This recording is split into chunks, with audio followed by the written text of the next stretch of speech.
All right, good afternoon, everybody. Welcome to the fourth day of Black History Month 2023. Amen. Celebrating greatness, greatness past, greatness present, and greatness future. So I want to thank Iris and Mona and this group here who brought us together today. I want to thank you for coming. You are here in Roselawn at what we call the Summit Center, which used to be the old JCC, the Jewish Community Center. It is now the Summit Center. It houses the New Prospect Baptist Church. It houses a senior day center. It houses a thrift store, a fitness center, and a nature center. So if you go downstairs, you'll see snakes and all kind of critters downstairs. We have a 4-acre campsite. If you look out that back window, you see the goats out back. We had chickens, but somebody killed our chickens. And I'm still mad about that. They didn't eat them, they just killed them. So we're getting the chickens back this year. We were going to get them last year, but there was a bird flu. So the next time you come back, you can look out there and see all these free-range chickens running around. 20 acres of land right in the heart of the city that we are extremely proud of. Today, while you all are here in this part of the building, across the walkway in the gymnasium, there's a Pan-African festival today, celebrating the red, black, and the green. And then at some point today, I got to find out what time, we are raising the red, black, and green flag here on the property. So we're excited about that as well. So again, I'm glad you're here. We live with the traumas we live with every single day. And as we continue to pray for the family of Tyre Nichols and others, and the list of others is so long, but as we continue to fight to make this country work for everybody. I shared with our congregation last night. Anybody here do Masterclass? It's an app called Masterclass. No, okay. 1, 2. Well, Masterclass right now for February, they have this Black history of teaching and love. So there's Cornell West, Angela Davis, Sherilyn Eiffel, and so Masterclass is where people like me get to sit and learn from people like them. So on the Masterclass last night, the sister talked about how important it is for African Americans to know that this is our country too. So this whole idea when people used to tell people, black people, go back to where you came from. I was born at Catherine Booth Hospital right around the corner. And so this is our country too. We are not foreigners. And for my white friends in here, you may not understand, but oftentimes to be black in America, you feel like a foreigner. You feel like you're made to feel like we really don't belong here. And she just wanted to impress upon us that the blood of our ancestors is in this soil.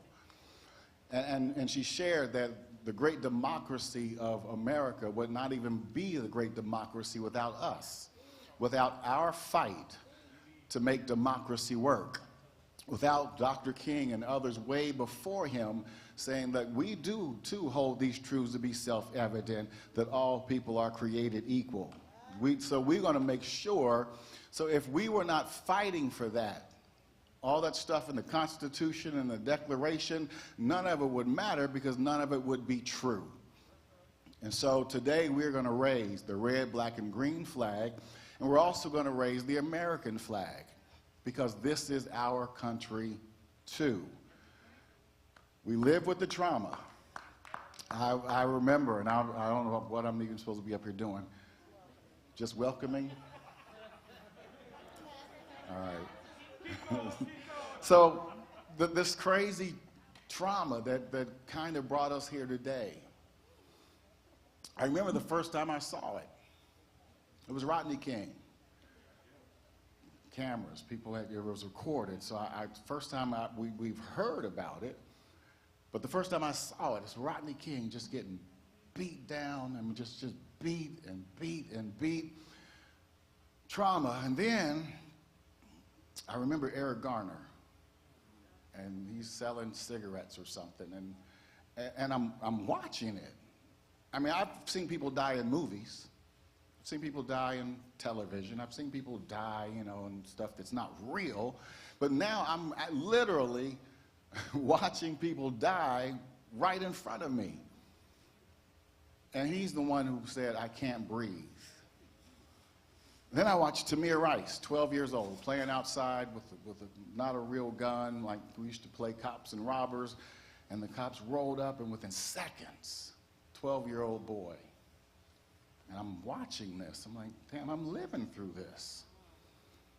And then, the crazy thing is, from Rodney King, it just gets worse. George Floyd.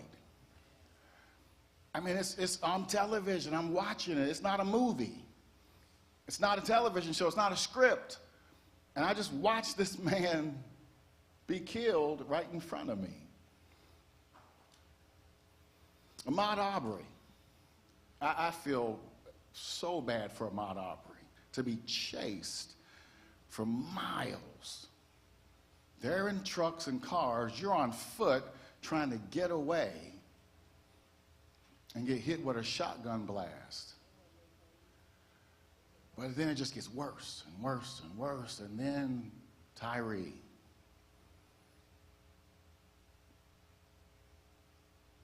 Where could it possibly go from there? If it went from Rodney King to the beating that he got to what happened, where can it possibly go from there? So today is a day of thought. It's also a day of action. It's a day where we again decide that America has to be better. And that America has to treat its black citizens better. So that's the excitement of this day. It's a great day.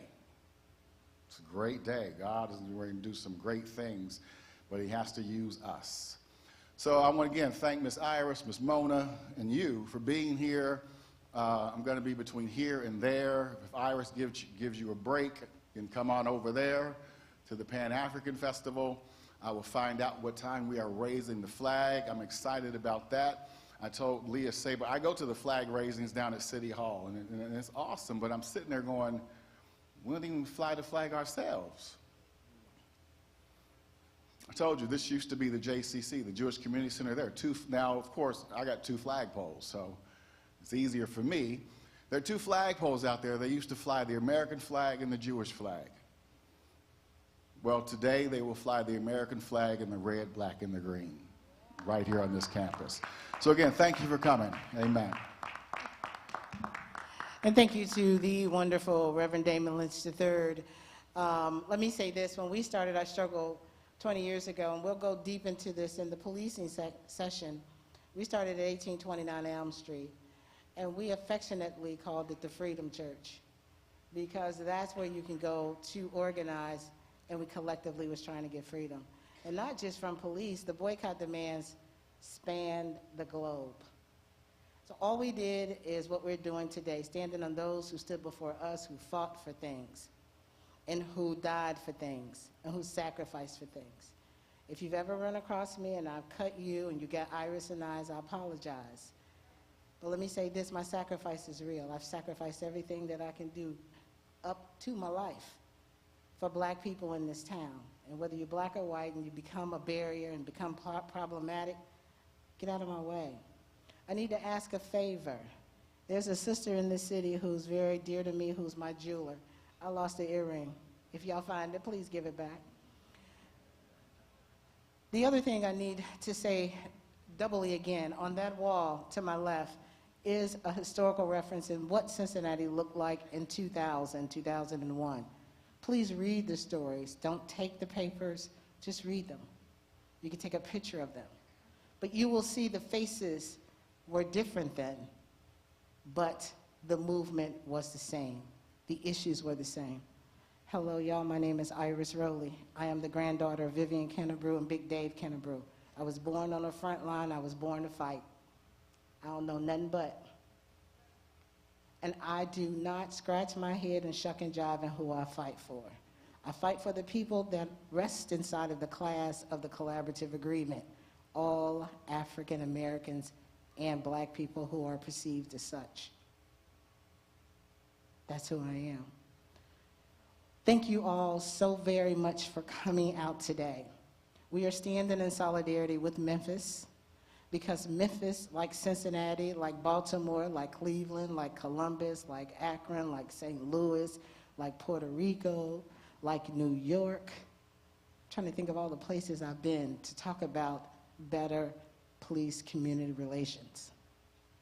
Like all of these cities that came before us and that are still struggling now, our goal today is to simply put the call of action to you, right? But it's more than just policing, and that's what we said in 2001. Hopefully, if you ever want to look at our boycott demands, you'll say, those were smart people. Them taxpayers, they were smart. Ain't that right, Brother Durrell? Assalamu alaikum. Good to see you. So, but today, we want to stand in solidarity with Memphis because we don't want their window to close. And so when you're fighting for equity, transparency, and accountability, the window will close, close, close, close, close, and then it's gone. Today, what we ask you to do is simply come with your best hearts, your best minds. And I know all of our souls are weary. Because as a mother, I can't see anymore. I know when I called Reverend Lynch, I could barely talk. I now have grandsons. No one ever told me that I was going to be fighting for the same things that my grandmother fought for and died for. No one ever told me that I was going to be fighting against the police to shut down my grandfather, who was one of the largest black bail bondsmen in the city of Cincinnati. See, I know who I am and whose I am. I know my role. I was raised in the Black House. So today, whether you're talking policing in the city of Cincinnati, whether you're talking housing, whether you're talking education, whether you're talking food, whether you're talking health, or whether you want to talk about something else, today is the space to do it. We just ask that you do it in solidarity with Memphis. We have our black artists in the back. Please raise your hands. They are here to help us process this stuff. And as I said earlier, we have the Annie Ruth. Come on up here, Sister Annie. Mona is not minding. She's looking at me, but she don't mind. Because this is what we need to do. Art has always been part of the movement and the struggle. Give them quickly what you can have for them to do. So real quickly, what I want you to do, we want to do letters to Tyre. You can either do it on this tracing paper or you can do it on this wood. Probably about impactful words. Words that you would say to your son or your children. She spoke of grandchildren. I have 6 grandchildren, 4 grandsons. I remind them that they are enough, that they are kings, that they are royalty. So whatever you want to say to Tyre or our children, everybody should at least do one of these, and you're passing through. If you're on the artsy side, we have a mosaic assemblage. You can take and add the color to the piece, but process the trauma. Don't let it pass by. Process it. Put your feelings on that paper or on that canvas. Our collective voices say a lot. Thank you. The other resources, thank you, Mama Annie. The other resources in the room is Housing Opportunities Made Equal, and you'll hear more from them inside of the housing space with Robin. She's going to talk more about that. We also have the Citizens Complaint Authority here. So if anybody believes that they need to tell a story about policing, don't tell me, don't tell Scotty. Tell the entity that needs to hear it.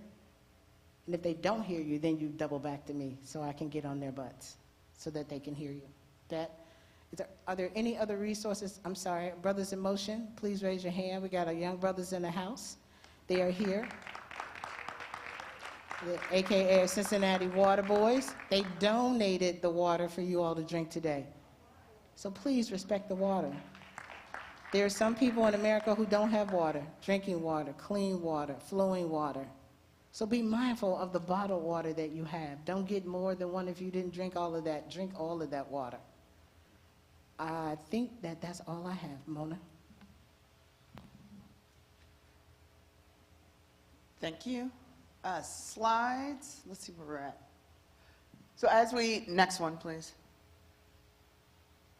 As we're standing in solidarity with Memphis, I want to go over what their demands are. So the family of Tyre Nichols said that they want the release of the body cam footage, which we have seen, We discovered yesterday, I lose track of days now, not all of the footage has been released, and unfortunately, from what we understand, it's more,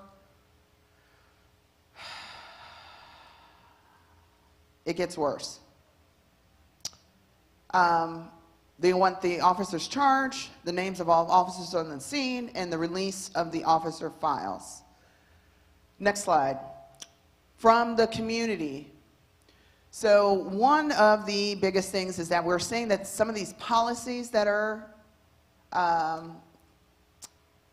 within the policing, within housing, within food, are what's killing us the most. And so Memphis is asking that they pass the data transparency ordinance that is going on down there, in the use of pretextual traffic stops, which tends to happen in communities of poverty, the over-policing.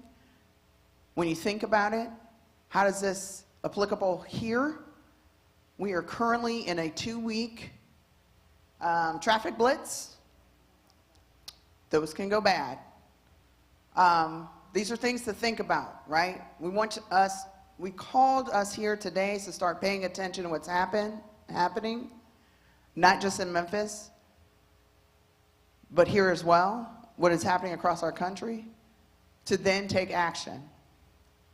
The third one is in the use of unmarked cars and plainclothes officers, dissolve task force such as Scorpion. Memphis has several different task forces that are going on there, and they're asking for all of those to come to an end. We learned a few days ago Scorpion has been dismantled, but there are still other task forces that are in place.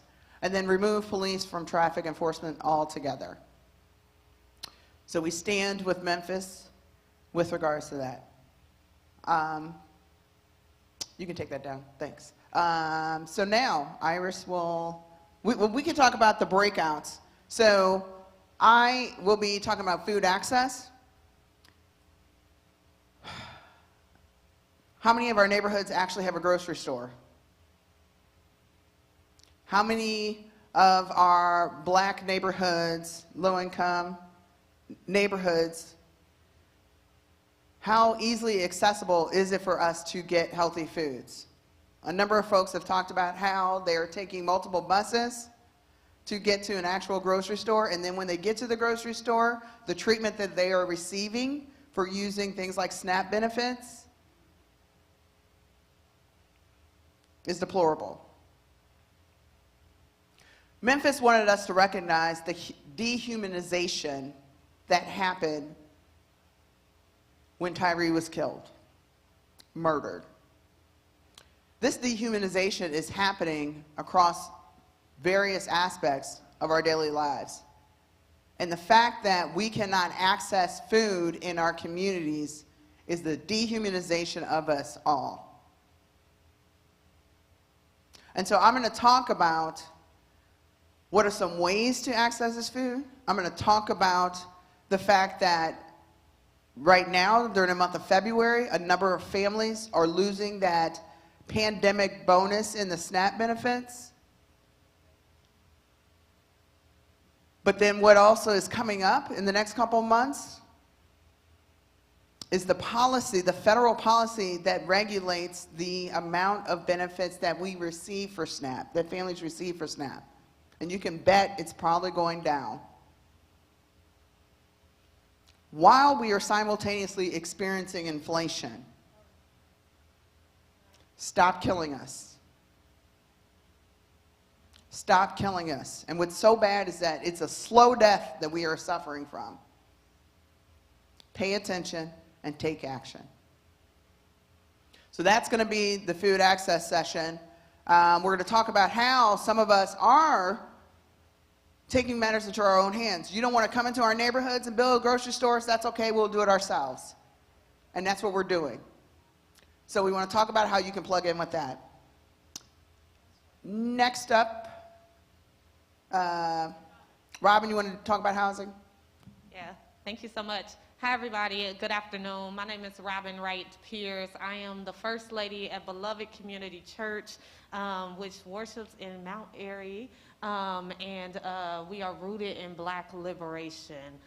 That's what we worship. Our foundation is in showing up on the side of those who are oppressed, and for us, that means Black people here in America and all across the world. And so just to be very quick here, just want to also say that as Mona was just talking about, this solidarity with Memphis action is really beyond policing, because we know that violence against Black folks is happening in a multitude of spaces, right? It's happening most visually through the brutality against Black bodies. And as a mother of a 10-year-old Black boy, I feel that very deeply in my heart, right? I know, I feel that grief very deeply in my heart. It's also happening in the violence of the system and the fact that people don't have access to food and the fact that people don't have access to housing. And so Mona's conversation about food justice is going to take place in the conference room right outside of here, room 101. There's a sign outside of the door. I'll be leading alongside several other activists in the community with the Cincinnati Action for Housing Now, conversations about the housing crisis that has been going on in our communities for decades, for generations.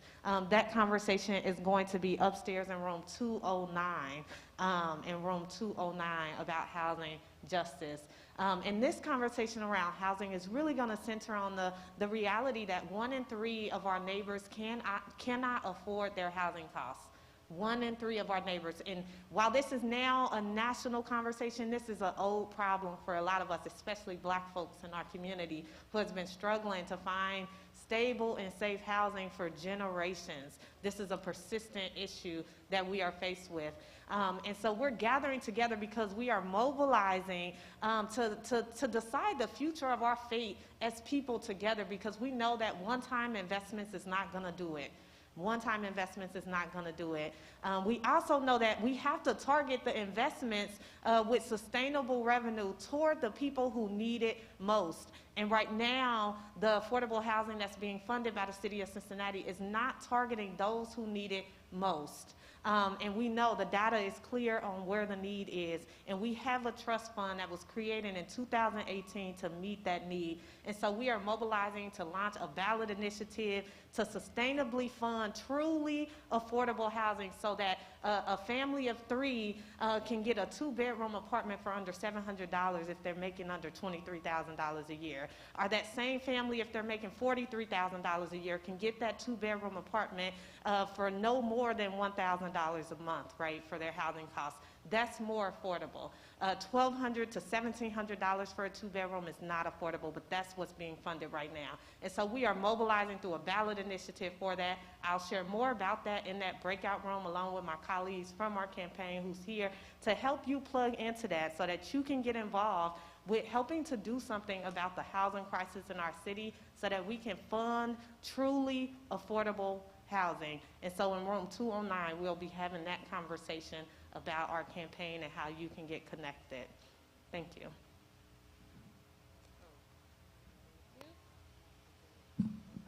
Good afternoon, everyone. My name is Jennifer Myrie. I am the Education Committee Chair for the NAACP.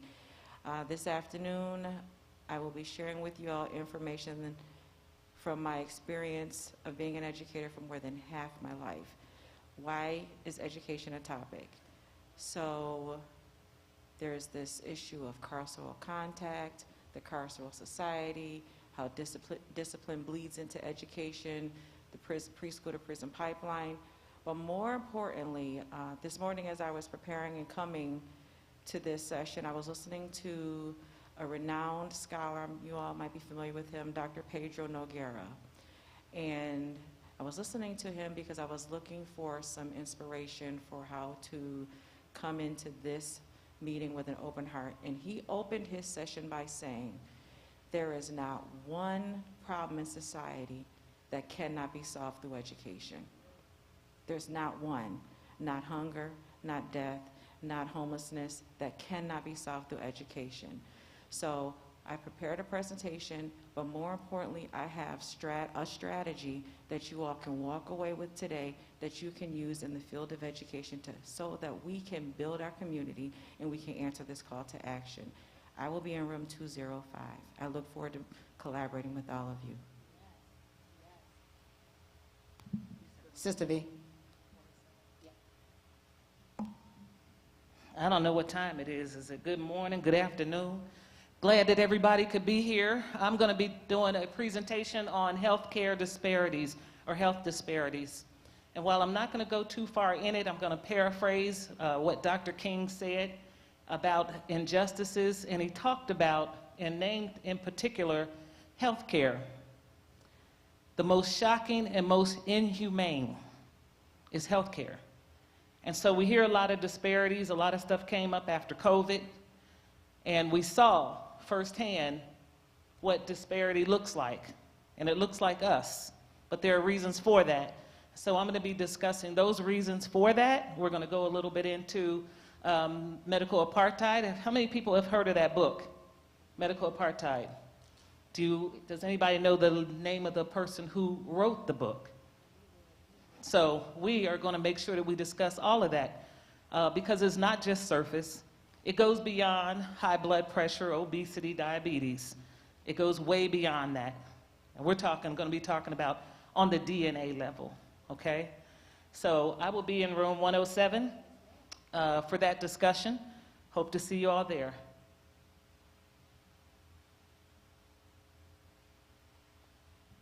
All right, I'm back.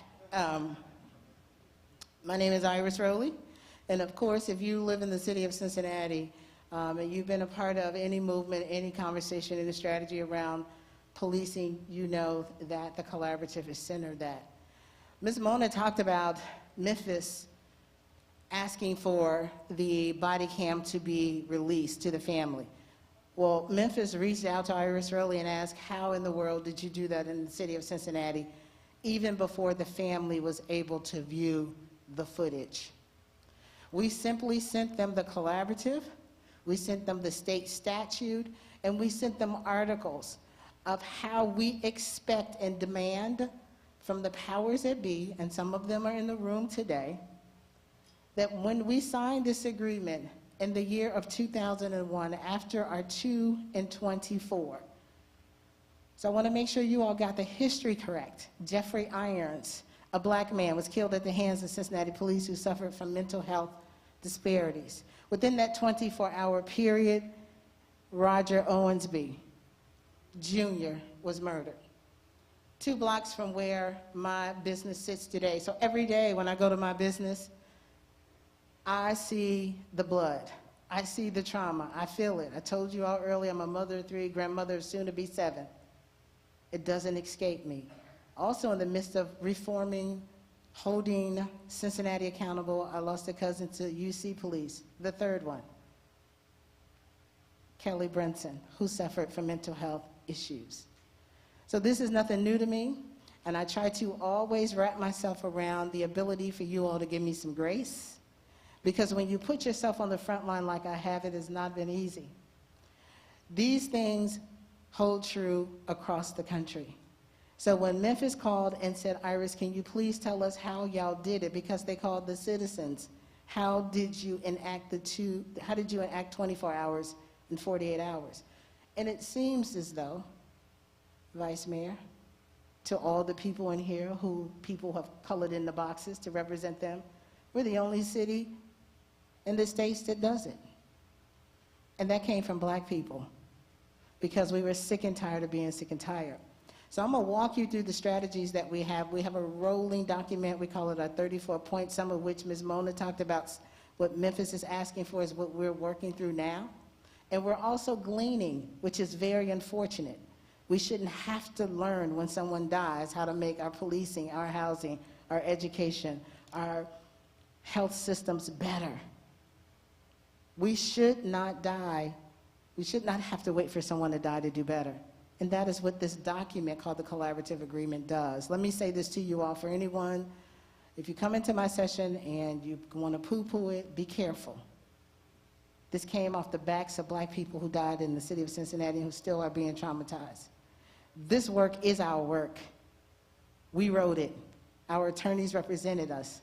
It's one thing to represent a family when a family loses someone, but it's a whole nother when you focus on that system. And that's what we have done.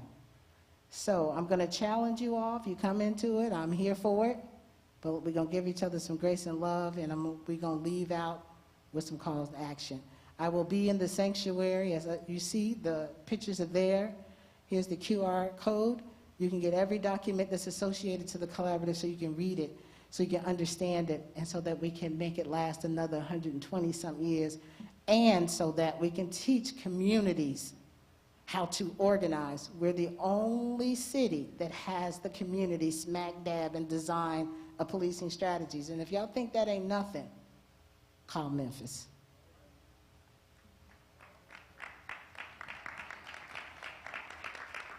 And one of the main reasons why we need to organize this year, every year, we got elections. All 9 seats are up. Mayoral is up. Midterm. Policies. These are things we need to start paying attention to. We've been asking for affordable housing for how long? And people ran on the ticket of affordable housing. What has changed? It's gotten worse. I'm sick of it. I don't want no more calls from a 92-year-old woman who's been living in her house for 30 years saying she's now got to move. We learned during the West End development, the FC Stadium development, that if you move somebody, and I called it out, it's documented.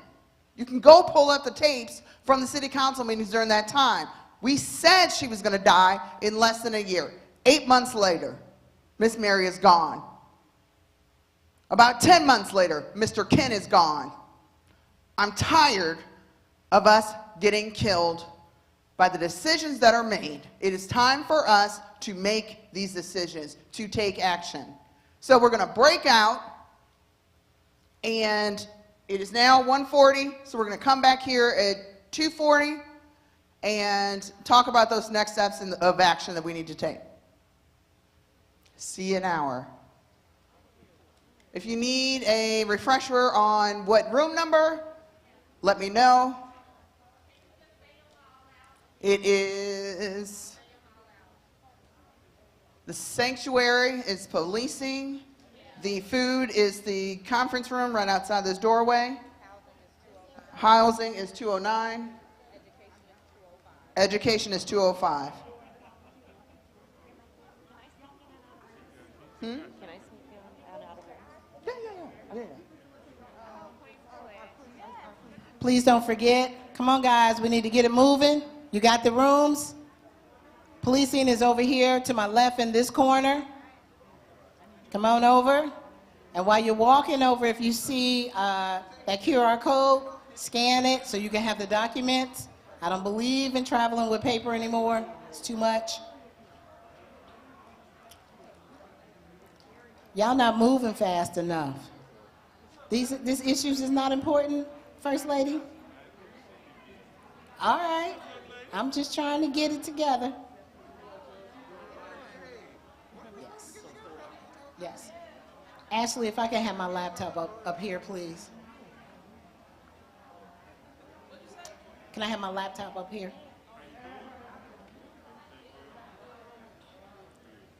I'm sorry, Tiana Ahmad is here from Cincinnati Works. Raise your hand, Tiana. She knows a lot of things. She knows a lot of things. Hey, you! What's happening? Come on, where you going? You coming over here with me? Y'all coming to policing? They're not, y'all don't want to talk about policing? Get y'all then, scaredy cats. Policing is over here to my left in the corner. Over there, baby. Over there. Y'all got the room numbers? We done fed y'all. Free parking. And I want to say I got 3 red, black, and green flags. I heard Reverend Lynch. I got one on. I got one in my business and one on my front porch. Okay, everybody, we're about to get started. Grab a seat, grab a seat, grab a seat.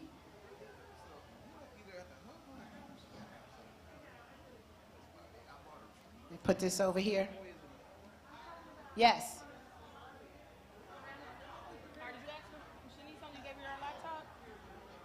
Yes, ma'am. So for this particular session, I'm glad, we actually thought that the policing session was going to be the largest one. Looked like folk could go in and talk about housing, huh? Or health and I'm glad. That's a good thing. I feel good about that. All right, I'm going to put this down because I don't need this. Oh, shoot. Yes, I do because I'm live, she said. All right. And your Facebook, right? I think so. If you can look on my Facebook and see if it is live. Oh, it's live? Okay, can we come closer? Can we come over on this side of the room, please? Because if you want to speak, I need you to use a microphone since we are live.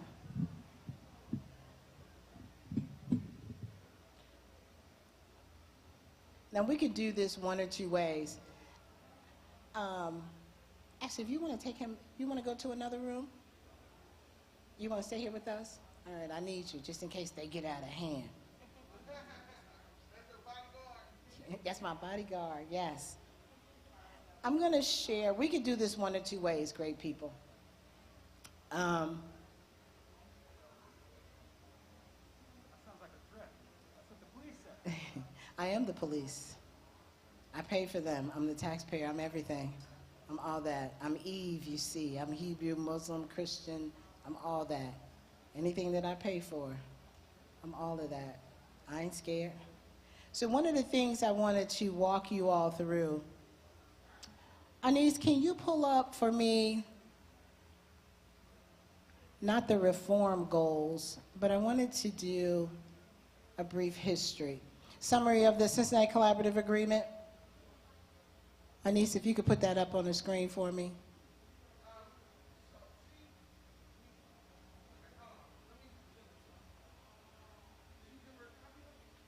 I thought she had it. Did she not have it? Yep, she's got it. Yep. Hey, Fletch, come on over. I'm good. This is my house.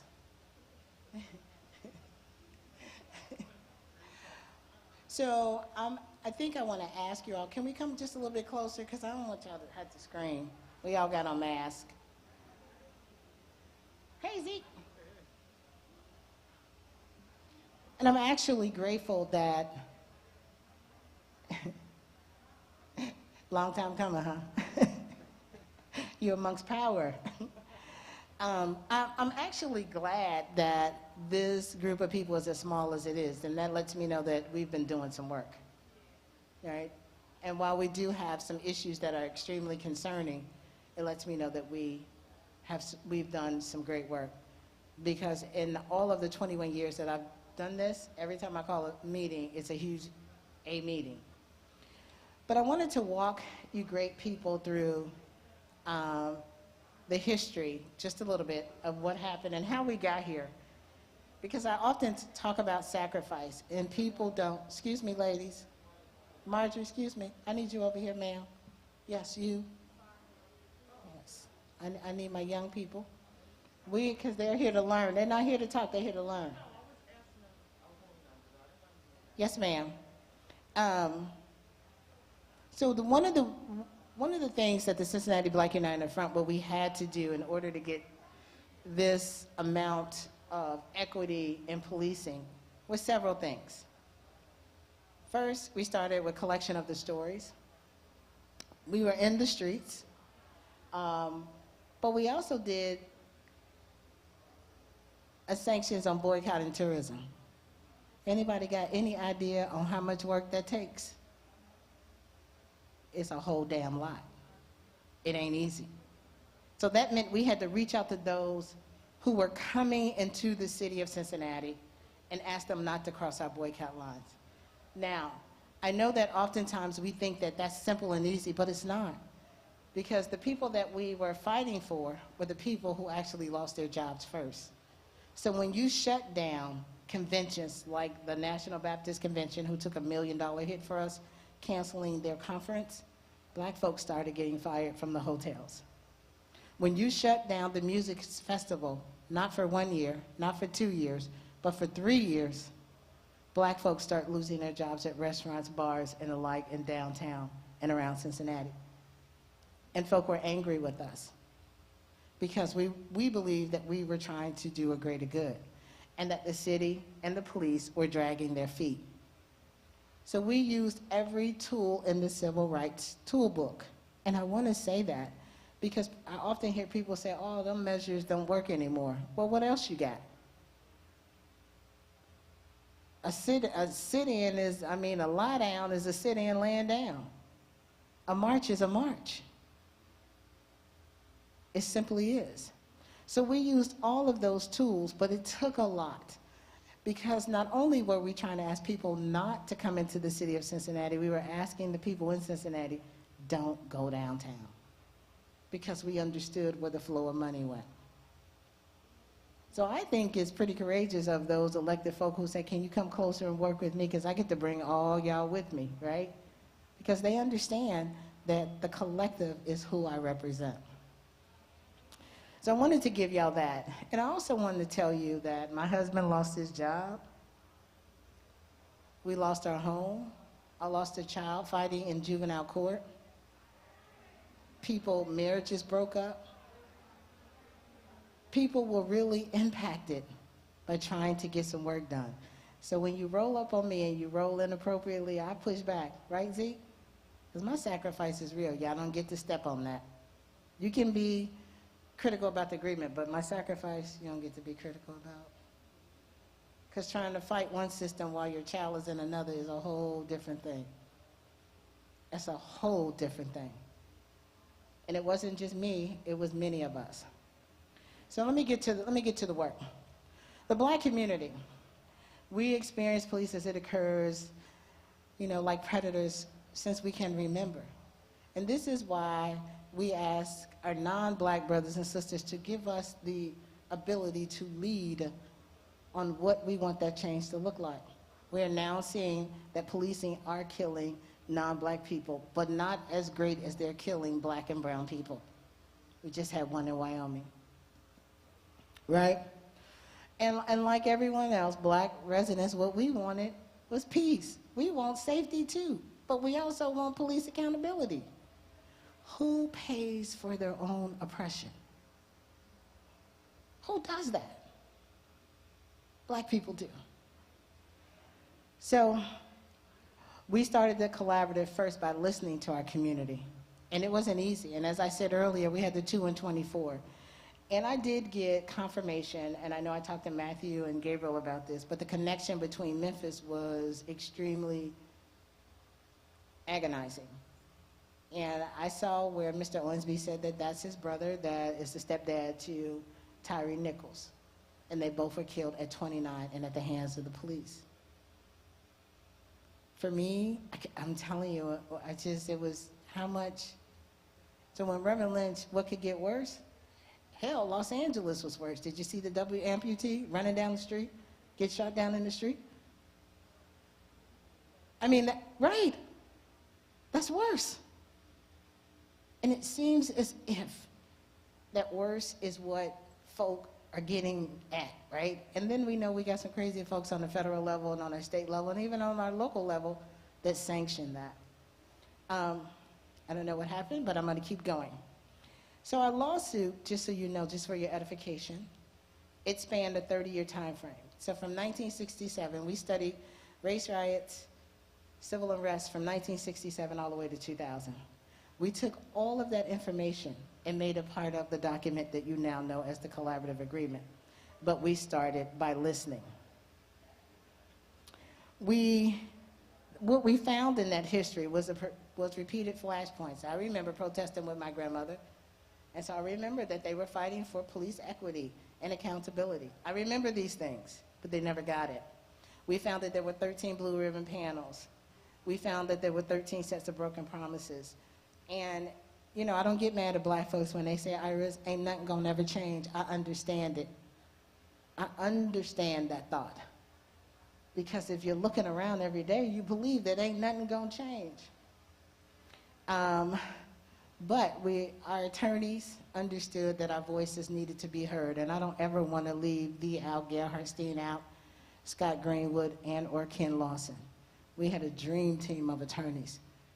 Al and Scott would come to our meetings. We met every Tuesday at New Prospect at 6:30. They would come to our meetings and knock on the door and say, "Can we help?" We said, "Nope.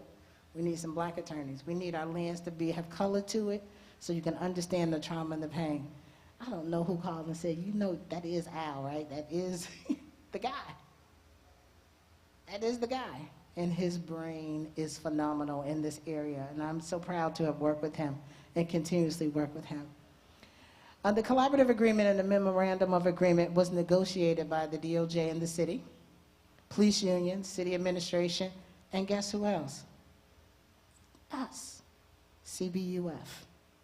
I told y'all there's no other agreement like it in the country. And so it would benefit us to take a look at it because other police municipalities certainly are. That's why Gabriel Fletcher is here, who's over the Center for Social Justice. And their purview is monitoring and looking at and help change policing municipalities in the county based on the work that we've done on the collaborative agreement. 5 goals, I don't have to read that. Y'all got the paper, read it. But I do want to go over a couple of things. Accountability. We recognized early on, and we took what we got from the community. We collected those 400 stories, had over thousands and thousands of complaints. We took those complaints and we turned those into training. Took the training and turned those into policy. We smart people, right? And so we recognize that good policies require a system for holding officers accountable. I said to you all earlier, it's one thing when families have attorneys, but it's another thing when you have a group of people focusing on the force. The work of focusing on the force is different than representing a family. You can't get all of that up under your suit. We're seeing some remedies reflect that, but it's just what happened in that particular case. There's so many intersections that need to be changed. And as Matthew does every month, by telling the Citizens Complaint Authority and anybody else who will listen, as a Black United Front member and Friends of Bones, those areas of change. And who we need to change. We appreciate him for that. The other thing that I want to highlight is bias-free policing.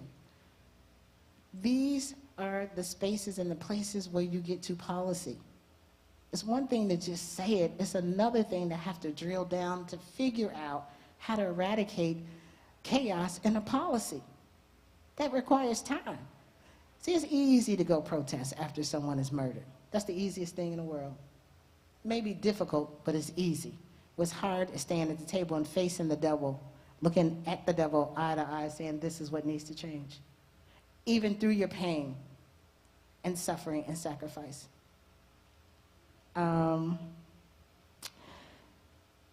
Use of force, you guys. We made taser policy and body-worn camera policy right in this room with the police at the conference. We invited them to the table because we knew that we couldn't get anything done without them. We knew that we couldn't get anything done without the FOP.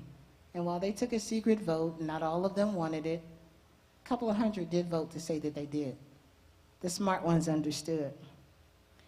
So the collaborative today, yes, the court supervision ended in 2008. But when it ended in 2008, all parties went into the federal courtroom under Judge DeLotte, Susan J. DeLotte, and we designed the CA plan. So what does the CA plan have? The CA plan has accountability, police accountability in it. It has mutual parties accountability, and then it has community problem-oriented policing. And under those 3 headings, I think 2 of them have 5 buckets and 1 has 4. That's where your refresh came from. We're smart people. We have smart attorneys. That is the only way we've been able to change over 1,000 policies and procedures. It's the only way we've been able to negotiate the things that we have negotiated through the FOP contract, which we did in 2022. I'm sorry? Say it again. I need you on the microphone. Go back one. I'm not controlling it. She is. I have it, and I'll send it to you. And Anisha has it. But our current refresh agenda, 1, initiate juvenile public service problem-solving teams. And we're working on that. People are actually working on these issues. Restore employee tracking systems and share with the Citizens Complaint Authority, of which we have one of the investigators over there. CCA fully funded and staffed and accomplished full mission. January 2020 community letter, and that's in our rolling 34-point document. And track all racial disparities by age, gender, and review new contact card implementation. Now, restore the MAG, recommit to problem solving, end cash bail for nonviolent misdemeanor arrests, review and revise use of force, emphasize training on de-escalation, 9, assist development of Public Safety Academy and CPS as authorized by 2019 Charter Amendment 10, implement Safety and Justice Reform Council motion passed 2020. Some of these things that when you ask me, I will explain further. But again, as you see, we have a list of things that we've been working on. The 7 buckets that came out of the refresh document clearly has a good 30 under each one. And so I will say this, and it's probably not things that some folk want to hear. This administration, this council, is probably the best I've ever worked with. If I could do it without them, we would, but we can't. You need the government. They have committed to learning problem solving, which is critical, because you don't get those knee-jerk reactions when stuff happens. It pains me when I hear a legislator say, well, we want to ask them, no, don't do that, don't do that, because you're knee-jerking. We need systemic change. We need to be able to eat the elephant. And that's what we've been doing since the year of 2001. I think I'm going to stop there and see if y'all got any questions, because all y'all looking at me. And if you do have questions, please use the mic, because we're live for Memphis, and I want them to hear what you all have to say. Anybody got any questions? Yes. All right, hello? Okay. Say who you are. My name is Gabriel Fletcher. I'm the Managing Director of the Center for Social Justice at the Urban League. And I've been working with Iris in this work for, what is it now, 2.5 to 3 years? Yes, sir. And I think one of the value points that I didn't fully recognize at first with the complaint authority was the value of the opportunity to see how they would come down on a complaint and how police would come down on that same complaint. And I think there have been a couple times to this point that we've been really involved in this in the last year or two. I know you've been doing it the whole time, to where we've had to ask questions. How did CCA reach this finding? And how did internal reach this finding? And that's opened the door to not just ask questions, but really start a conversation in, well, how are you guys truly investigating officers who are complained about? And I think that it is extraordinary value. I didn't think about it myself at first because there was so much work to do in getting to the point that we're at now. But now that I recognize that, that's why I would recommend it to all communities, that you have some sort of complaint board or even just a group of citizens board to be able to really review these things, because having that fresh set of eyes and unbiased sort of view of what's going on will always prove valuable to everyone in the room. Can I get somebody to help me out here, please? So I want to make sure, even though that is on our list and Fletcher knows that, I want to make sure that we capture that. Anybody got great script? Don't mind writing? Yes, ma'am. Everybody, this is Brooke Winstead. Say hi to Brooke. Where's your mask at, Brooke? Where's the microphone going? I want to make sure I want to make sure that we give everybody safe stuff. Herschel Daniels, can you talk to us, not in thesis form, but in a question form? We love you. Welcome. Thank you, Iris. You're so welcome. See, I said I would be here. You did, and I you said are. that I would also bring the United Nations to make it local. Okay, so I'm on another conference call with that to make it local, So you tell me what you need, okay, from the United Nations Human Rights Council and the General Assembly based on the permanent form of people of African descent is in existence.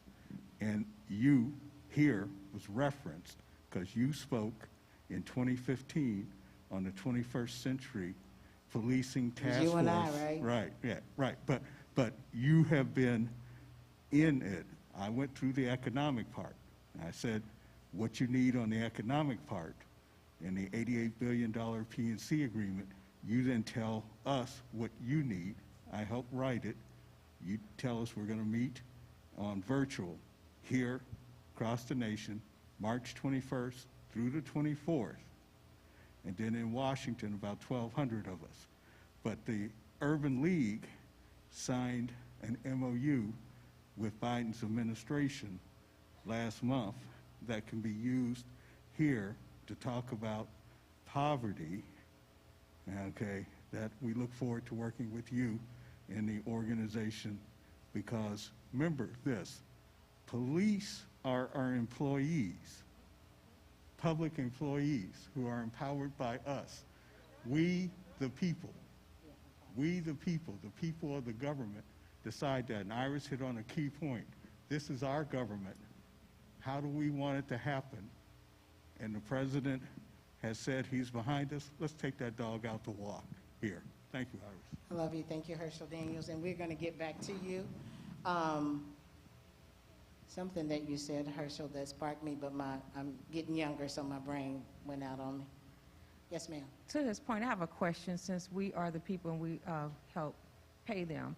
So is there anything in place or any recommendation as to where when they kill someone, their pension is taken away totally? Is there anything in place for that? So and I think you went exactly where I was going to go. Herschel challenged me on negotiating in the contract. So you know that they are represented by a union. Police are protected like healthcare workers, like teachers, like judges, who have super duper protections. So within their contract, there are a lot of provisions that give them the opportunity to do the work that they're doing. But I want to make sure that I answer you fully and correctly, and we will get back to you. You got that, Brooke, on that? I want to make sure I got it. Not unless, Fletch, you got an answer for her. Her question was, when they kill, can their pension be taken away from them? 34 points, looking at downloads or documents in progress. Go ahead. I don't think I've ever seen that. It may be something, and that would be something to look into. I mean, state laws change in different states. Now, is that something that's national? No. As an example of state laws changing, Colorado made it so an officer would be responsible for a certain amount of someone's lawsuit if they were found liable to do something to them. And violating their constitutional rights.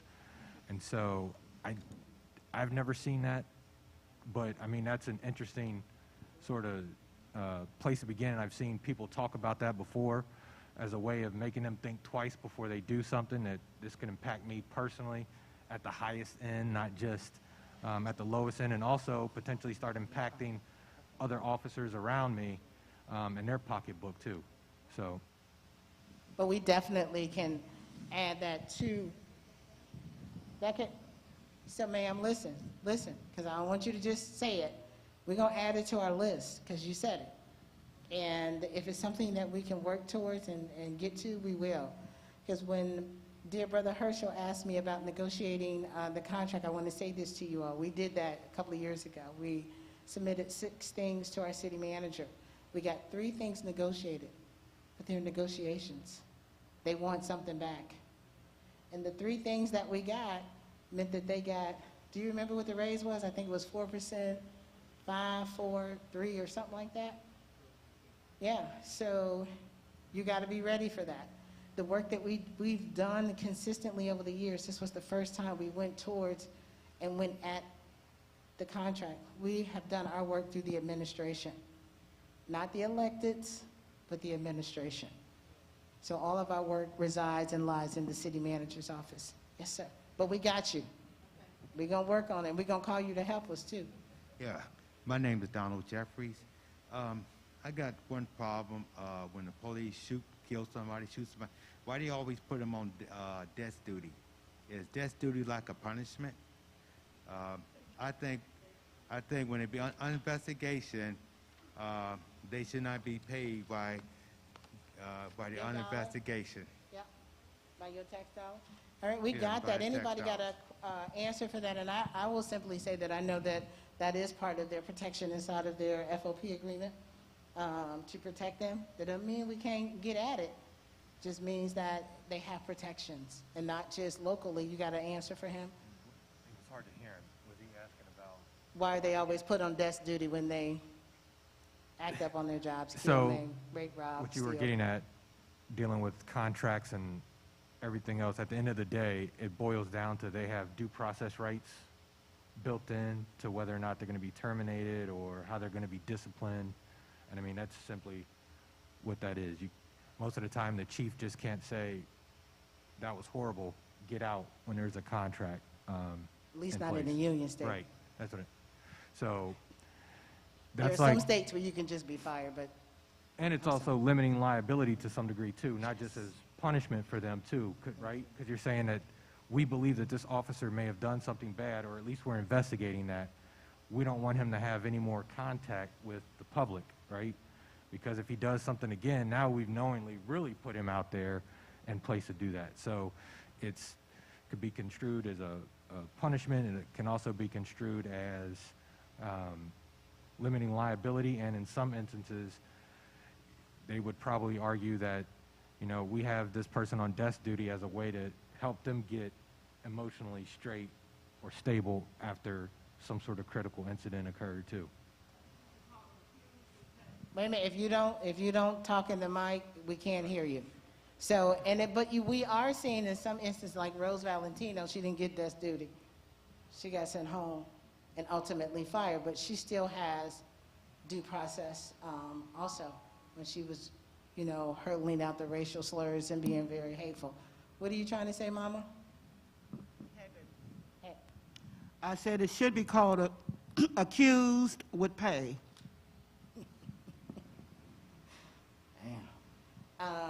Okay, anybody else with questions, suggestions? Hold on, Susan, I'm gonna go to this gentleman. And Brooke, our note taker, said, please speak up and please speak in the mic, because again, we want Memphis to hear our questions and we want to know what they're working on as well. Brother This Craig? isn't a question, it was just an observation that hopefully can become the standard bearer. I noticed that in Memphis, they're very quick to identify who the police officers were, give their whole bios, street address, phone numbers, everything. When most times, if it's a white officer, it's weeks before we even know who they are, if we learn who they are. And so if that's something that's going to be done, that should be a national model, that they should be identified immediately as far as transparency and what the case is. I noticed again that they identified and charged them within weeks, which has never, ever been done before. So Have you, nope, that's not true. So in Derek Sovereign's case, he was identified and charged within 3 to 4 days of murdering George Floyd. So one of the things that they like us to be distracted by is distractions. So, but you're absolutely right. And you're correct, and that was purely, it was hard not to, because everything was such, it was vivid, live in color. So Yes, sir. it was very difficult to not identify who they were. Yes, sir. But in most cases, it's not something they do readily. Can I challenge you on something, dear Brother Craig? Yes, Dear my ma'am. brother? Does that happen here in the city of Cincinnati? Because I want to make sure I'm counting right. You feel like that in Cincinnati? Because even though while we're talking nationally, we got to focus too here and locally. Well, and what I stated was that I hope that becomes a national model. And that is one of the provisions under the George Yes. Floyd Policing Act. So that is something, if we could get that, it would be great. Yes. Right? Yes, but you're absolutely correct. I'm not disagreeing. Thank you. No, thank you. Did you get that, Brooke? Y'all see, I got a lot to say. In 20 years, there's a lot going down. How y'all doing? You got something you want to say too? Okay. Go ahead, Susan. I just wanted to say that aside from the fact that qualified immunity is a whole problem, if your body camera is not working, it should disqualify you for qualified immunity, period. I agree. So I want to say, Brooke, I hope you got that. In Cincinnati, if you pull your gun and or your taser, your body-worn camera is to automatically come on. Let me say that again. If you pull your gun and or taser in the city of Cincinnati, Cincinnati police, not Wyoming, not North College Hill, but Cincinnati police body-worn cameras are to automatically come on. That is for accountability's sake. The other thing I want to say is that the way that we caught Rose Valentino, dear brother, was because she was coming from an incident that involved police. And so we have mandated, this was by the citizens, black citizens, folk who work on this stuff, that whenever there is an incident between police and a weapon or something like that, use of force is used, that body-worn camera is reviewed. The way that we're catching police using racial slurs, more specifically the N-word, calling people niggers, is based on what we push for. So not only are we catching them when the use of force occurs, but we're catching the collateralness of behavior also. Y'all follow me? You understand what I'm saying? Okay, great. Yes, ma'am. That almost sounds close. I don't know, but it haven't been asked, but how often do our Cincinnati police go to a psych evaluation? Should that be not given to the officers that have shot someone, but to all of them? Like if they need to undergo evaluation every 6 months or once a year, also a physical evaluation. So I wanted to respond appropriately to that because I do know. Were you done with your question? I just want to know how often do they go to? I got you. I'm going to try to answer.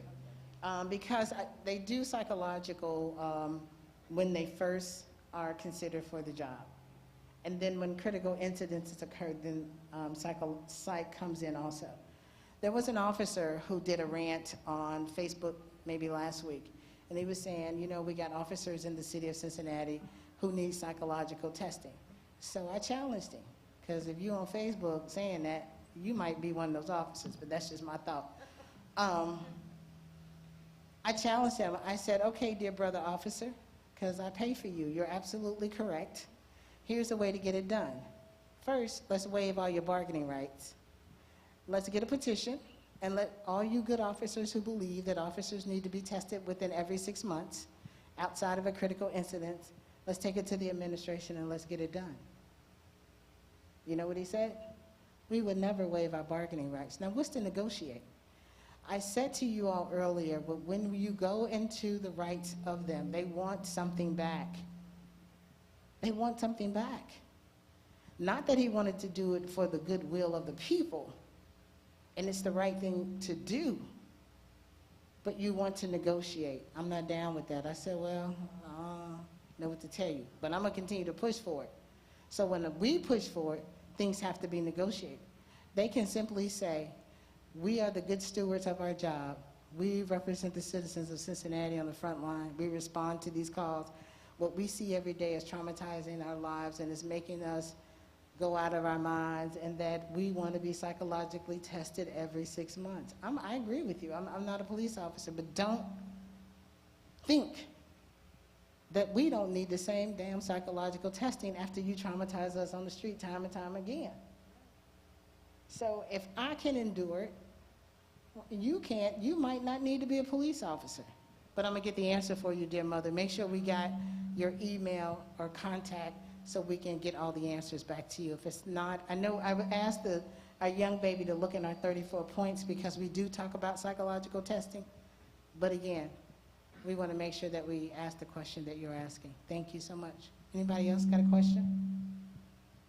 Before we get our go to call of action?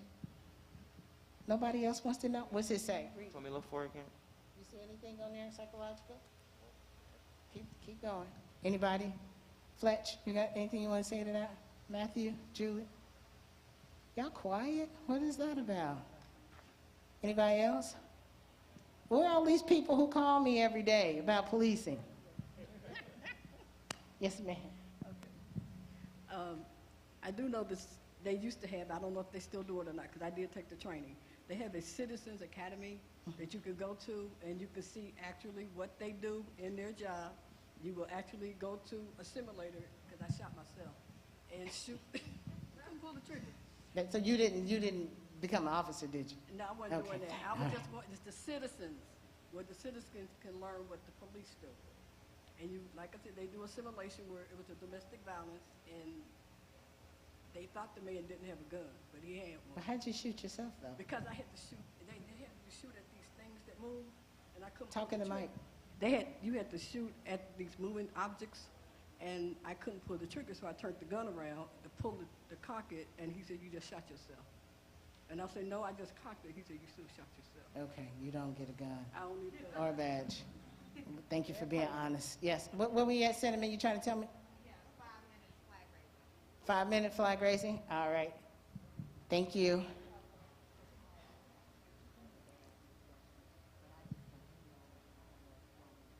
Okay.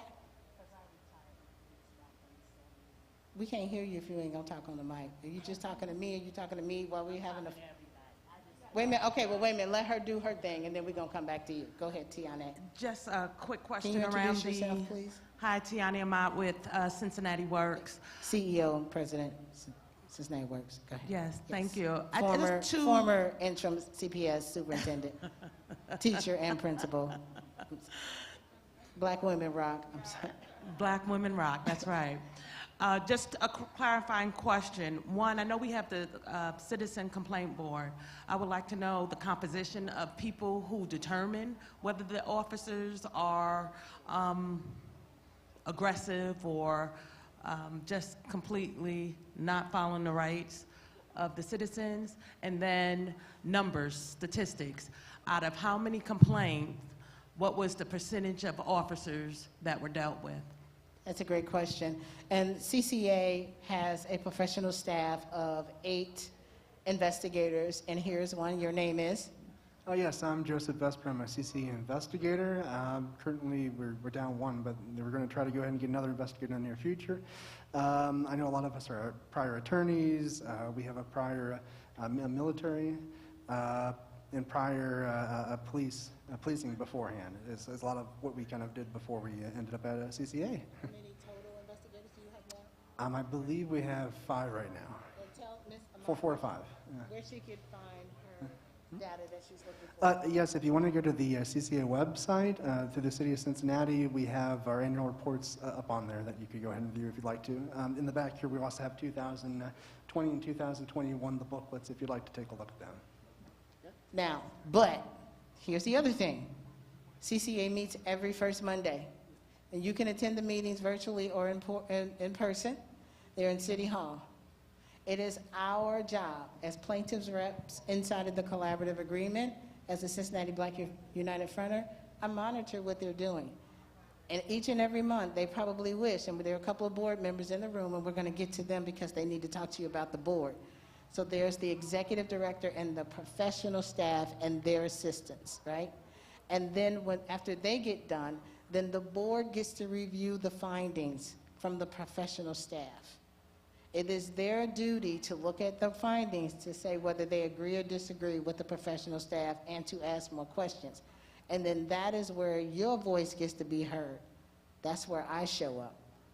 And so when we listen to those cases, and the board members can tell you, she's very vocal because, again, we birthed this thing, and I want to make sure this kid grows up and walks and becomes an adult. And hopefully one day CCA can go away, like housing opportunities made equal. Hopefully we won't have these entities. Hopefully people will do their jobs fairly across the board and serve all citizens equally. And there will be no disparities. Don't talk to me about fathers being in the homes. Don't talk to me about none of that. None of that. Numbers don't lie. Anything else you want to add, investigator? I'm sorry? Anything else you want to add? No, Okay, I'm going to roll to a board member so they can continue to answer your question. Renee and Ashley are here. Hi. So Tiana had a question. Can you talk to her about the board? Hi, I'm Clarice Warner, and I am a board member. I think I've been on the board for a little over a year. And the board is made up of professionals. We are actually seeking board members, so if you're interested, please let one of us know. But we are, to Iris's point, we are tasked with the responsibility to validate and approve or disapprove the findings of the investigators. We are bound by the policies, so we're comparing what the current policy is. Oftentimes, we've had occasions where we felt there should be a change made to a policy, sometimes with CCA recommendation and sometimes against CCA recommendation. But again, we are tasked to make sure and look and just make sure all I's are dotted and T's are crossed as it relates to the complaints that people bring forward.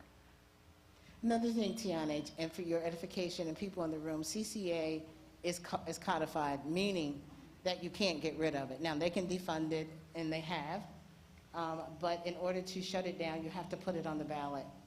It is designed to operate by Administrative Code 28. Now, we didn't just get CCA because we were saying we want to get at police. Listen, police was acting a damn fool. And they were costing me my tax dollar on the front end and the back end, and costing lives of people who look like me. I said it earlier, I'm a taxpayer, and I need reciprocity on my tax dollar, whether you like me or not, I don't care. I'm coming for you. And I'm smart enough to be able to help design processes to be put in place, because if not, I'd still be enslaved, even in Ohio. So we've been fighting and fighting to make America better for us. We're just trying to get better. Y'all good if you're non-black. We're just trying to get better. You got a question, Mama? Administrative Code 28 is what I wanted to get out to you, ma'am. My thing is, we need to go to the my flag name is raising. Mary Partee, and I guess I was in the beginning to now about the CAA about the situation with CAA. But my thing, I heard her say something about they pick professionals to be on this board. My thing is, it's always should be regular residents on. She is a regular. I don't know. No, the professionals are the ones who do the investigation. She's a regular resident. Okay. But she can call herself a professional, because I Right. recommended that she be on the board. Right. To me, she's a regular citizen. And that's what I feel like should have been on, because they are the ones to suffer from it, because even to get CAA, people died. Yes, ma'am. This church was one of the ones fought that we get Lynch was tired of the killing of the kids, but looking at the TV and with the George Floyd thing, I'm not clear on. I think we need to know as citizens what that George Floyd Policing Act is? Reform is, because this city has been asking for reform of policing forever. Even Shirley Colbert, that's lived in Lincoln Courts. Lincoln Courts, was bringing in people to help. Yes, ma'am. Make that happen, because we were losing so many young Yes, ma'am. people. And I am glad that, what is this, Center for Social Justice. right, because Hello. they're the ones that do the expunging. No. No. No, so the expungement comes from the Public Defender's Office. So what I'll do is when you signed in, right? I'm gonna send you everything that you need to know. And that should be part of our call of action. Because So there's a lot of good, Cincinnati, to me, has been looked at on how we do with everything. And I'm told that this CAA, CCA, ma'am. when we got it, it went nationwide, and a lot of. That's because we fought for it, Right, Mama. right. They fought, other cities are doing the same thing. Yes, but we fought for it here. Right. So we were the first ones. No, we were not the first ones. What we were, one of the first to have investigatory and subpoena power. There were other civilian oversights. So we studied all the other consent decree models. Cincinnati Black United Front, which I'm a founding member, we studied all the other consent decrees to see how ours could be different. We don't have a consent decree. What we do have, are two documents that are intertwined so tough that you can't separate them. One is the standard of DOJ coming in and working on use of force policies, procedures, and guidelines. The other is the collaborative agreement with a class in it that represents the most impacted people by very biased, negative, unconstitutional policing. All African Americans and or black people who are perceived as such, who live and walk on the streets and thoroughfares of the city of Cincinnati, and who come into contact with CPD or their agents. You know how I know? We wrote it. We've been working on this document. We've been working to make reforms in this city for over 20 years, since we signed it in 2001. So yes, other cities have taken our CCA and they have exacerbated it. They got, and Zeke will tell you he was former president of the board. Other CCAs across the country have taken it, but they just have this small piece. We have the total chasm here that helps us look at the entire police department, whether it's training, discipline, the matrix on how they come to you, all of these things that make up how policing is done in the city. We are addressing it inside of the collaborative agreement. Well, I just remember when it all came about and being a resident and an advocate for the people. I even went to that class with you, so I bet I didn't shoot myself. Me either. I shot somebody else that was with me. It's there for you to learn. And hey, Superintendent. Yeah. Let me keep it moving. So we got to get to call to action. Come on up here, Superintendent. Let me just shout you out. You know, there's an education committee happening upstairs, but come on. Go ahead, Mama. Hi, good afternoon. I'm Victoria Robinson. I'm a retiree from the city of Cincinnati, 43 years of service. Started working with police doing statistics and crime, and working with police officers in the investigative unit. Everything that they're doing now, from the 20 years that you guys have been working with them, they're still doing it the same way, though. And so I wanted to email you or call you and ask you, why is this? Because I've traveled in other countries and naturally looking at their police department. And they don't do cowboys and Indians. And so I want to know, is there any way the police, you already have the information and data on individuals that you're stopping. Why don't you use it? You know where they are. What's your question, Victoria? Get to your question. Tell me what your question is. That question is there any way they can stop and use the information that they have on their screens? If the person is running, so what? You know where they are. That's my question. Agreed. Thank you for letting me talk. No, and we're going to talk some more. What you guys do, I'll call you. Yeah. I'm Alex's niece. I know. So I'm going to lovingly be a black angel today. So part of my frustration is that black cops don't talk to black people who fight. We talk too late. Although we did have some black cops step up, like Scotty did, and I want to give Scotty a shout out, and Cecil. They actually did some federal lawsuits to get equity as it related to hiring black women and black people on the force. But oftentimes we do these things backwards. You guys were internal. There is real life consequences to ratting out other officers.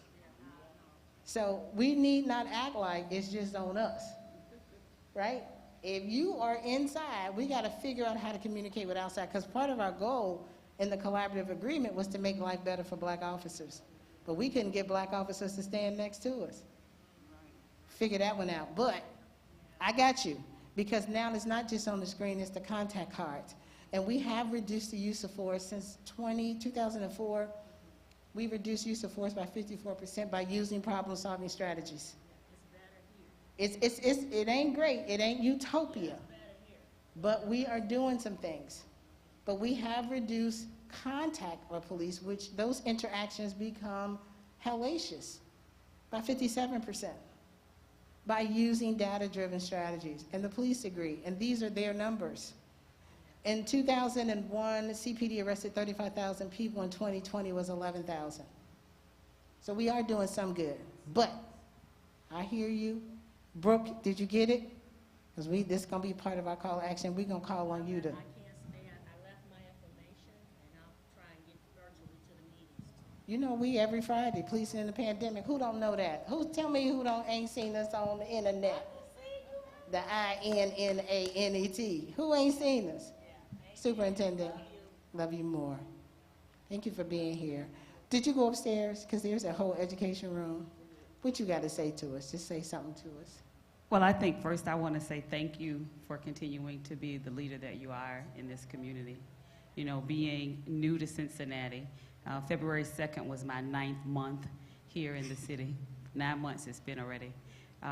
And to come and to see the kind of work, the kind of engagement, the kind of interactions that those of us that are just everyday people are able to have with the police department. This is my 3rd city, and have come from some really large cities and not having seen that before. That comes from being relentless and never giving up. And so I say to those that are here today, as I stand as an ally, because it takes all of us. There is not any one individual that can get it done in isolation, but it takes all of us. And having our population of children, recognizing that there is so much that can happen once we start to make sure that they are informed, that they know the best ways for them to advocate for themselves, that they know what they're advocating for, and that they also know who they can reach out to when it doesn't go the way that it should go. So I just want to say thank you, and thank you for having me. No, thank you for being here. Thank you for coming in. And I know that in Memphis, part of what they're struggling with is what we did in Cincinnati, and we will continue to do, and across the country, is SROs inside of the schools. So I look forward to any information and data that you have, and working closely with the SROs and CPD so that we can make sure that we report to everyone. And if there's anything that we need to do, simply I just say, as she has adopted, be present. We do have one of our young babies here, one of our brothers in motion here. It's my bodyguard today. Get bad if y'all want to. Yes. No, because we're getting ready to get to our call of action. So, yes, you got something you want to say? What time is it, timekeepers? Time to get to the call of action? Because y'all done made me miss the flag raising. 2:35, so we got 5 minutes. Come on, Brother Barb. Thank you. I just wanted to say thank you guys so much for having this. My name is Barbara Bell. I'm District Director for Congressman Greg Landsman. He's a supporter and an advocate of the work and the collaborative that's been going on. So one thing, as we have Memphis online and we're here in support of everything that's going on, just consider the things that you need to lift up to your federal partners. Don't hesitate to reach out and let us know what's going on. We may not do the same thing that they do at the local level, but there are ways for us to partner together. And so sometimes it's very contentious when you deal with matters of this nature, like policing and all of that. But your administration and your elected officials should be working together. And when you have good allies and people that support this kind of work, and that people that are on the ground doing the work, you'll have more support behind the scenes than you know. And that's where you win when we collaborate. So we are a federal partner here. Memphis, you have federal partners. Reach out, lift up your concerns. And if you need information on the George Floyd info, I'll send that to you to send out, and then we'll keep looking at ways we can partner together. Thank you so much. That is so awesome. Thank you. Okay, so now, if there are no other dying, pertinent questions and or statements, what is our call to action? Oh, let me say this. Jesse Rowley, did he leave? So, brother, can you get that box for me? Bring that box up here, right here. So I'm going to show you guys something. This is extremely traumatic. But this is what I roll with often and all the times as we think about our call to action. So, Brooke, I'm going to need you to flip the page so we can get to call to action. Yes. I need a chair because I don't want to put it on the floor. If you all are looking at this box, there's, you got it? Here you go. It says evidence. I know that oftentimes people think that Timothy Thomas was the case. Excuse me, Herschel, because I want Barb to hear this. I want you both to hear it. I don't know. Can you grab that phone? Because that's giving me feedback. That Timothy Thomas was the catalyst for the collaborative. We actually were in federal court when Timothy Thomas was murdered at the hands of the police. We were in federal court when Timothy Thomas was murdered. You might want to turn it off, Ashley. Hit the button. So my attorney is a keeper of all things of what we were doing, and is cleaning out his office because, as you know, Al Gerharstein is reducing his caseload. And he called me and he said, "Really, can you call the family of Timothy Thomas because I have the clothes that he was murdered in?" And so I called Timothy's brother, I called Terry, and I said, "Terry, I have the clothes." And he said, "Miss Iris, hold on to them for me." That was maybe a year or so ago. So for about 2 weeks, I rode around in my car with the clothes that Timothy Thomas was murdered in. And I talked to Timothy. And I said, "Timothy, just like we promised Roger and Jeffrey and all the ones, all the 15, and the ones that came after, that we were going to fight for you, I want you to know that I'm still fighting for you, that there are people still out here fighting for you." Come here, baby. So these are the clothes of Timothy that we still have. Do you mind holding these up? Do you mind? They still have, so be careful, the blood stains on them. Come here, Fletch. You don't mind, do you mind? This is his jacket. You will still see the bullet holes. These clothes still have, you see where they had to cut them off, blood stains on them. We have the underclothes in here. And so I want you to understand, in the most powerful way that I can begin to prick into your hearts and your souls, why we do the work that we do, and how critical it is for us to step into these spaces when people have lost their children, their brothers, their fathers. Timothy was a young father. He was an uncle. He was a son. So that we understand how precious life is. And just because you applied for a job that gave you a gun and a badge and a taser and a baton and the ability, you are not the slave catcher, because we are not slaves. You do not get to be the judge, the jury, and the executioner. We are here to hold you accountable. That's what the collaborative agreement gives us. And so while I think that some of you all may think she's just talking, no, this is real. These are the clothes that Timothy Thomas was murdered in. So, what is our call to action today, dear people? What simply do you want us to continue to do as we continue to fight? And not only the work that we do here in the city, but what do you want Mr. Fletcher and his agency to take away from what we're saying today? What is the call to action? We have our 34 points that we're rolling with, that we're working with the city and the police and through the city manager's office to get these provisions done. We're pushing to get the refresh recommendations worked on. We're going to support Congressman Lansman in fighting for the George Floyd Policing Act, because that's the only place it can be done on the federal level. But they're not here on our local level. They don't see what we see, and they don't pay for what we see and what we feel. What is our collective call to action? Anybody want to start? Thank you, babies. Thank you, Fletch. Anybody? Who wants to start? Who's got an idea? I gave you 2. Our first 3 on our 34 points was first to hire a city manager who believed in what we were doing. Our second was to hire a police chief who believed in what we were doing. The third thing that we had was to make sure that the form that sought both of those individuals out understood what we were looking for. We checked those off. What I'll do is send you our 34 points that are in progress so you can see it, so you can see how it measures up to the questions and the suggestions that you're making.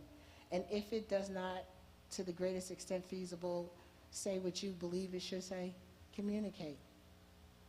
I am trying to have more meetings. I don't know how that's possible, but I am. I am with the young brothers 3 days a week after school. I don't see my business. I don't know what it is, but I thank God for it, because sleeping with the owner has its own benefits. Y'all missed that. That's okay. So what is our call to action? What's our call to action? You've been looking at me. What's the call to action? Let me put you on microphone. I'm not sure, but I think working on the fourth point that Memphis community called for, removing police from traffic enforcement in the same way that like the city is working on a proposal to remove police from responding to mental health cases. Working on that, I think, would be a good thing because that's the main way that police interact with civilians normally. Also, like potentially giving the civilian complaint authority the ability to like actually dictate police policy as well, and working on those things so that like the community actually has power over what is police policy and what the police are doing out in the streets, you know, and giving us actual control over, you know, the people that we pay their wages. So yeah. That's amazing. Did you get that? We're gonna go slow. So, okay. So he said, removing police from as many possible areas as possible, right? So you do know we have the ART program, and in this pilot they responded to 409 calls for service. So now, if Iris is suffering through a mental health crisis, because we've been fighting for that for 10 years, the city administration has put in a plan. So if Iris is suffering and she's not violent, when you call 911, they dispatch mental health people. So we want to exacerbate that and make that permanent. So removing police from any calls for service that don't require police, am I correct? Giving CCA the authority to Dictate like police policy and the policy that the police, like how they respond to incidents, things like that, level of force, those kinds of things. Also, removing police from traffic enforcement as well. Yeah.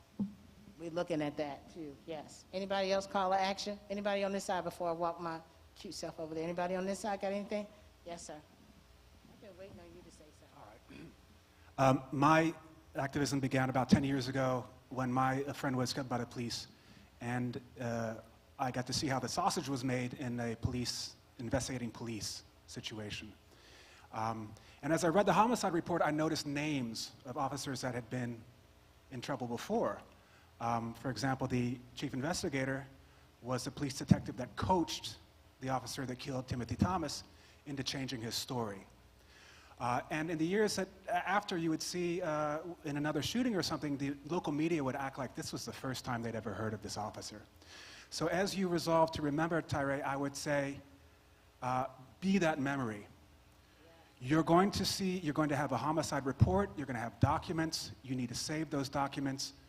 At the time when this happened 10 years ago, it was very easy to look into police officers' records because our Citizens Complaint Authority made that database available online through the city. Well, in about 2016, they started anonymizing that data, so you're no longer able to look up police officers and their histories of complaints through the city. The city of Cincinnati, the city of Memphis does not have an interest in transparency. They have an interest in minimizing their liability. So you need to make that data, you need to save that data yourself and make it available yourself. Do public records requests. I know there are people in Memphis who are tech savvy, can build a website, who can manage data. You need to be the memory, because your city's going to not keep records on these police. They have retention policies. And 10 years on, the only record we have of 10 years of complaints against police officers is the data that we kept ourselves over that 10 years. So we can even apply that to our call of action because we do rely on Matthew to be our memory. And his recall is phenomenal. And if you've ever been on the Citizens Complaint Authority call, you're like, I'm looking at him like, thank God I'm on your side. Because the memory is, they only keep data for so long. For so long. But it's up to us to make sure that the memory of our friends, our loved ones, our fellow citizens is never forgotten, and we need to continue to call their names. So I like that. Be the memory. And we need to know about those officers who are complicit in training those officers to be the monsters that they are. Make sure we put that on our call to action. Anybody else on this side? Julie, you got something? It's more of a question than I guess a call to action, but I'm just curious. You know, Hamilton County has so many different law enforcement agencies. I'm curious what some of our neighboring police departments' relationship look like insofar as have there been any that have co-signed onto the collaborative agreement? And I don't know, is there any pressure or communication with those? Because there's just so many of them. With this as an example, I'm just curious if there's talks about that or if anybody has already co-signed. I will say in the year 2012, we were successful in getting at least, how many municipalities is it, 42? 42 policing agencies. Al and I did a, can you sign on to taser policy so that everybody was on the same thing. Most of them signed on at that time except for UC, I think Norwood, there was a couple that didn't, but Fletcher here can tell you more. So the biggest thing is getting them to adopt similar principles to the collaborative agreement, right? Because somewhere like CPD, that's a major city, and that's a very large police department, and they can afford to do things that other municipalities can't. So something as simple as body cams, which was still a fight, right, to get them to have those, and you have to increase their pay. A municipality, say like Mount Healthy, they may not have the funds to be able to afford body cams. So not only is it helping to convince them or having that conversation with them that you should have body cams, in some instances, it's helping them find the funding to get those body cams, right? Because when we think of something like body cams, the camera itself isn't necessarily the largest expense. It's the cloud and the storage where that's going to really hit the pocketbooks. So as we do this work and we talk about municipalities, it isn't necessarily having them sign on to the collaborative agreement overall. You want to take those principles and find the way to amend them, so to speak, or pare them down so that it fits a particular community. Because the Cincinnati Citizens Complaint Authority, something that large and robust wouldn't necessarily be needed in the village of fill in the blank, right? But you should still have some sort of community board that can really look at things and hold officers accountable. So I hope that answered it. That was a great answer. So you all understand what he's saying. And then plus, again, the whole thing around negotiations come into play too, right? So there's this thing. Anybody else on this side before I go? Over here. Call to action. Call to action only. No more questions. Call to action. Okay. Can I just admonish you for doing this exhaustive work? Can we just give a round of applause to the Iris Rowley? Because this is exhausting work. I can't imagine the tears and everything. But as far as policing from different districts, anything we can do in OH1, we'll bring them to the table as best we can. So we'll support there where we can. The other thing I wanted to say is what you're doing already as far as call to action, sometimes we like to pick up 50 million different initiatives, and that's why nothing gets done. So the collaborative, you all have already done the work. You have already lifted up the 34 concerns. So I just believe continuing to have the talks, this is just supportive call to action. Continuing to have the talks, never stop talking, because you have to be in front of people and you have to have that FaceTime, and because of the memory, we do forget. And people are hoping we forget. And so always having the talks. And the second thing was get the list of the 34 out to everyone.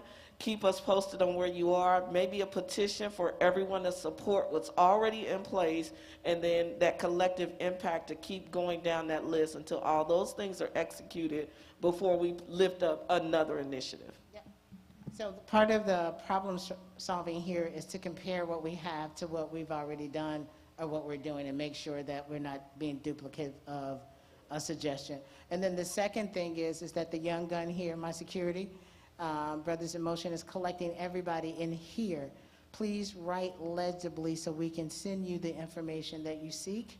And then the third thing, since March of 2020, we've done this thing called Policing in the Pandemic, Freedom Fridays. And we are on the internet. We go live Facebook. We invite everybody to hear. We also bring CCA after their board meetings. We read the cases like we're the board.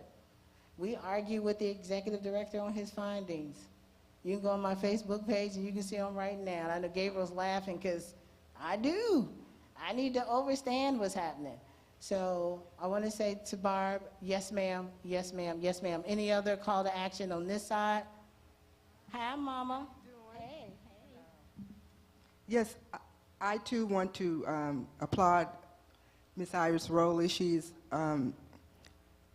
just done so much for so long, and she needs all the support that she can get because you can't do it by yourself. And I just really, really thank you for all you do. You are just, words really can't express all that you have done for our city. I just wanted to just say, I agree with her. You need to, and I'm tardy to the party. I'm definitely not somebody that's going, you know, have all the answers or whatever. But I do think that the police officers need more training in many areas. But if they can be specialized in certain areas instead of saying remove certain things, like one young man said remove traffic stops. I don't think they need to remove traffic stops. I just think they need to be better in what they do in a traffic stop. Okay, so call to action, just maybe be specializing in various areas, whether it be mental health, domestic violence, or drugs, you know, whatever it is. They just need to specialize in those areas, get more training, and so that's what I think they need to do. There's no thanks needed. This is what my ancestors told me to do. I'm going to tell y'all that each and every time, although I appreciate the applause, the hugs, and the love. Let's be about this work. My ancestors tell me every day, get up and do something. Without Harriet, we wouldn't be here. Without Malcolm, without Sojourn, without all of those who sacrificed, we wouldn't be here. So thank yous are great, and I appreciate them, but this is the work right here. And they're not leaving it, the space, because as Matthew pointed out, being the memory is critical. It is so absolutely critical. And even if you never come back to another meeting, I won't be mad at you. I understand life. This is heavy. It ain't for everybody. But if I know you bake great pound cakes and we're going to have a meeting, I'm going to call you and say, bake us a pound cake. Can I get an amen on a pound cake? All right. Anything else? The whole church said amen to the pound cake and the apple pie. Are there any other calls to action for this particular work? Yes, sir. Because I think I saw the organizers back in the room. I don't want Mona to punch me. Excuse me, I want to apologize myself. The call of action has to be individual, and for me, it's to be more involved, to be more focused on what we deal with. I was out of the city for 35 plus years, DC, LA, and Vegas, and in those cities, I'm a baseball coach, basketball coach, Christian Alliance leadership. I was able to be more involved with the youth, and I will say that in the 7 years I've been back, you know, dealing with some family issues, I've lost sort of sight of where I need to be. So my call of action is to just be more focused on this mission that we're on. And so I think that the call of action for a lot of us should be internally, what can we do more? What can we be a better steward of this that's going forward? A lot of youth that need attention. There are a lot of youth who don't have men in their lives, and I think it's up to us to become more involved, be better focused on what we need to do. So the call of action for me is just for me to be better at and more attentive to the needs of the community that we serve. So I appreciate you. My name is Craig Farley, and I'm from Woodlawn, Ohio. And your mama was? My mother was Mayor Susan Upton Farley, who was the mayor of the village of Woodlawn. And she instilled family, pride, self-determination, and the attitude that we won't fail. We can't fail. That should be part of our call. Did you get that, Ms. Brooke? Anybody? Okay. Thank you. Thank you. So I think if there isn't anything burning to the call to action, I think Craig just laid it out because it does start with us first. So if there isn't anything, the young gun has got the list. If you want to hear from us, which we try to reach out, how many times a month, y'all? Do y'all get an email from CBUI? See, they over here laughing like, okay, really? So just if you're not on the list, I can't communicate. I can only do so much. So please write legibly. Please make sure that it's going to come from CBUF, not Iris Rowley, but cbuf@gmail.com, Leaders of the Free World. You'll get all of the information that you have. You can simply get the documents from this QR code today. All you have to do is put your camera on it. I refuse to print out any more paper and carry it around so y'all cannot read it. If you want to read it, put your phone on here. CA is here, the MOU, the CA plan, the refresh documents, all the reports are here. Right there in that little code. Technology is wonderful when you use it well. So if there's anything that I can say to Memphis, is that we started out having these community dialogues. Somebody needs to be collecting the stories right now on what has happened to people in Memphis, and let that be the frame of how you address the police force. It's one thing for the family, but it's another thing for the community to organize around getting the force together. Ms. Brooke, can you read us what we got on our call to action, please?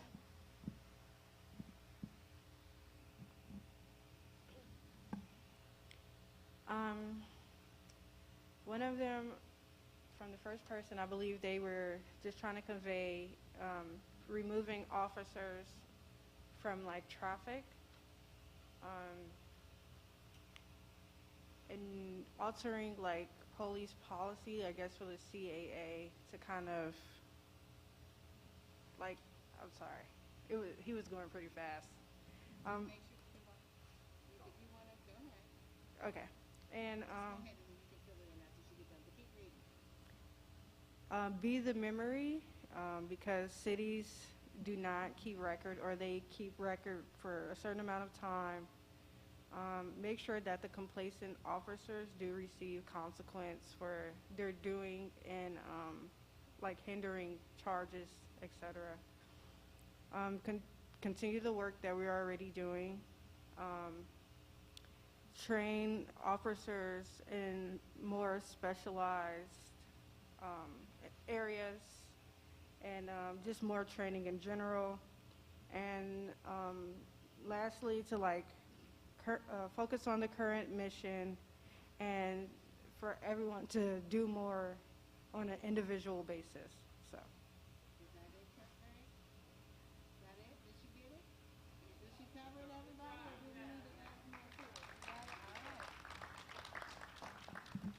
So, Ms. Brooke, you're being voluntold to report back out when we come back, what you have. If anyone made a suggestion and you think that she didn't capture what you said, please see her now so that she can report that out. Then, when I send out this email from CBUF, we will send a poll. You all tell me when you want to meet again. I already told you my schedule. Right? Tell me when you want to meet again. We can do virtual. We can attempt to do in-person meetings, right? So that we can put time frames to these things. One of the things that I want to do is to go in and make sure that it's not already on the list of 34 points and we're working on it. And if it is, I want to make sure that it reflects exactly what people are saying today. All right? Y'all are the bosses. Thank you so very much. Don't leave, because we're going to report back out.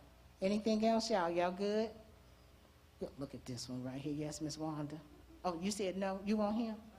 You want the baby? It's good to see you, though. All right, y'all. Anything else, Fletch? Matthew, Zeke, Julie? This the crew over here? You good? You think she got it? Because, you know, sometimes we'd be like, I don't care what he said. I ain't going to write that down. You think she got it? All right. She got it over here? You got it? Mama, she got it? She got your statement?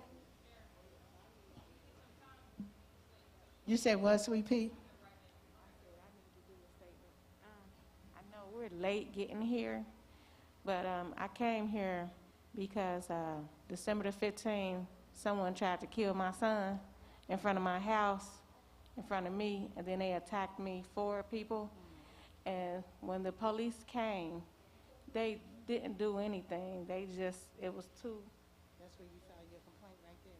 Yeah. I'm way ahead of you. Yeah, You don't okay. have to tell us, you can tell them. Okay, well, this is my first time even coming here. Yeah, so that's what they're for. That's the entity to hear your complaint right there. Okay. So you don't have to traumatize yourself over and over again. And may I say this? Excuse me, everybody. May I have your attention, please? One of the reasons why CCA can't sustain your complaints is that we write our complaints through emotion. And oftentimes, and unfortunately, we have got to de-escalate ourselves to figure out where we are, who they are, and what's actually happening. So if you're interacting, whether it's with the citizen and or police, there's an identifier on the car if you can't get a badge number. It's those 5 digits. Wait a minute, listen to me. You may, but this is for everybody. So if you can't get a badge number or you're dealing with a citizen, de-escalate so you can figure out where you are and who's around you. And make sure that your language match what you're saying.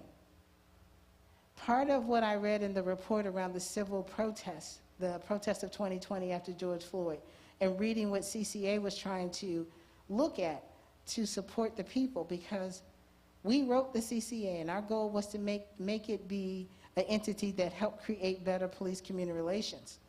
But when I read it, so if you filed a complaint for Iris and you said a police officer did something and that police officer didn't have a name, and or that CCA can't get a hold of me, they can't sustain it. So I'm frustrated, right? But we have to get better at it. It's unfortunate, it's trying, and it's traumatizing all over again. But if police didn't do something, Vice Mayor, she said she was in a situation, and the police didn't do something, I'm telling you, that's the entity that we created for you to go tell your story to. And that guy, raise your hand, is one of our professional investigators. He wants to hear your story. So you don't have to call the radio. You don't have to call me. You can call them. Now, when they don't do their job and you feel like they didn't service you well, call me. You call me. And I'm so glad that you're here to tell your story. Oh, yeah. My son, it was his birthday the next day. So he would have been dead on my driveway in front of my house with my grandson. But they misfired. And so I'm grateful because he's alive. He got a chance to see 28. He was 27 at the time when it happened. So I keep saying, God, thank you for protecting me and my son each and every day. Thank you, God. Well, and I didn't say this. The 3 things that the collaborative did do for us. It settled the outside cases, gives us the ability to look at police, how they do, how they train, how they work, discipline, all that great stuff. But it also gives us the ability to look at other systems that don't lift themselves up, because we do have citizen-on-citizen violence. And that's why when the police was messing with the brothers in motion, I know that if you continuously traumatize young folk, trauma's going to come out of them. And we have got to be about doing the work in our community, as Brother Craig said, getting back to that. Thank you, sister, but you said the police didn't do nothing for you. Please go see the investigator that I pay for with my tax dollar to service you. I have an investigator, but she... No. This is separate from, this is independent. Okay. This is citizen-led. Okay.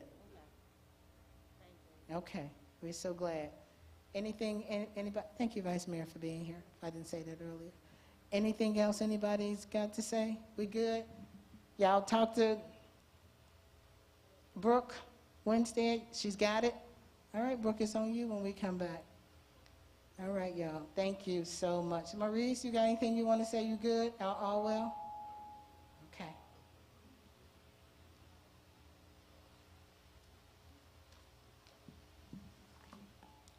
You want to take that?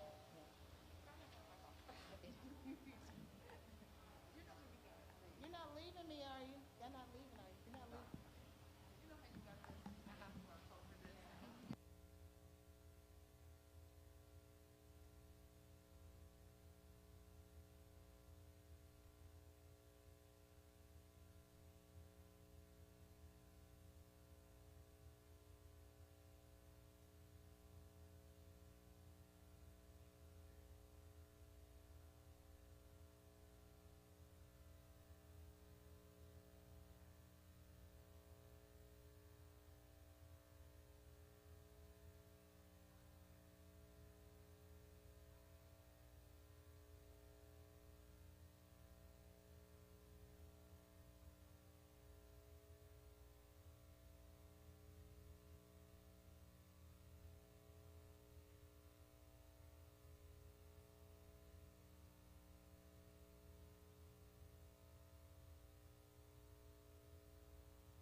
Excuse me, everybody, before Mona comes up here and make me be quiet, let me introduce you to Monty. You guys might want to hear this, please. Monty is having something come up next week. Yes, ma'am. All right, here you go, Monty. Hello, I'm Monty B, and I am the founder of the A1 Stigma Free Coalition. We're putting on a faith-based harm reduction workshop next Saturday at Living God Church, 434 Forest Avenue. And our mission is to help reduce the overdose deaths in the African American community by providing evidence-based treatment and resources.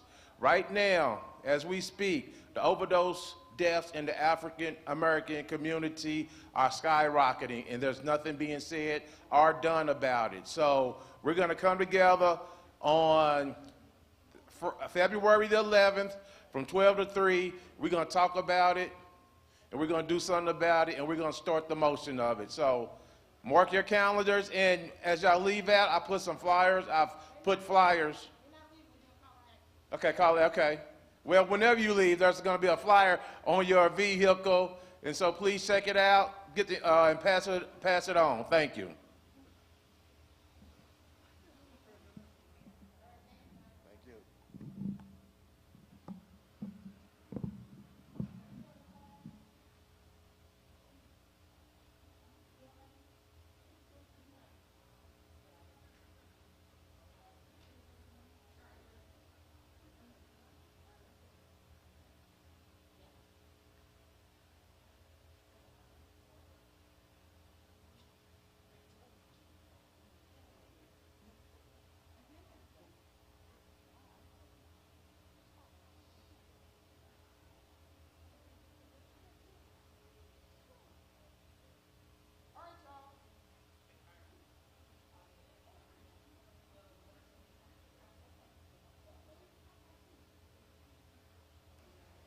Okay, y'all.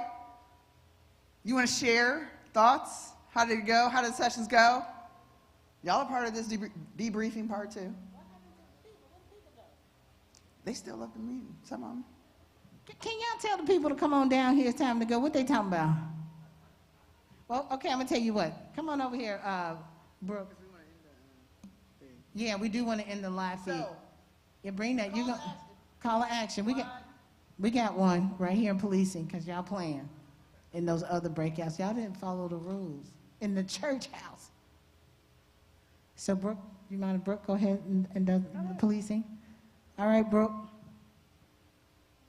What? Call to action. Want me to read it again? Yes. Okay. I said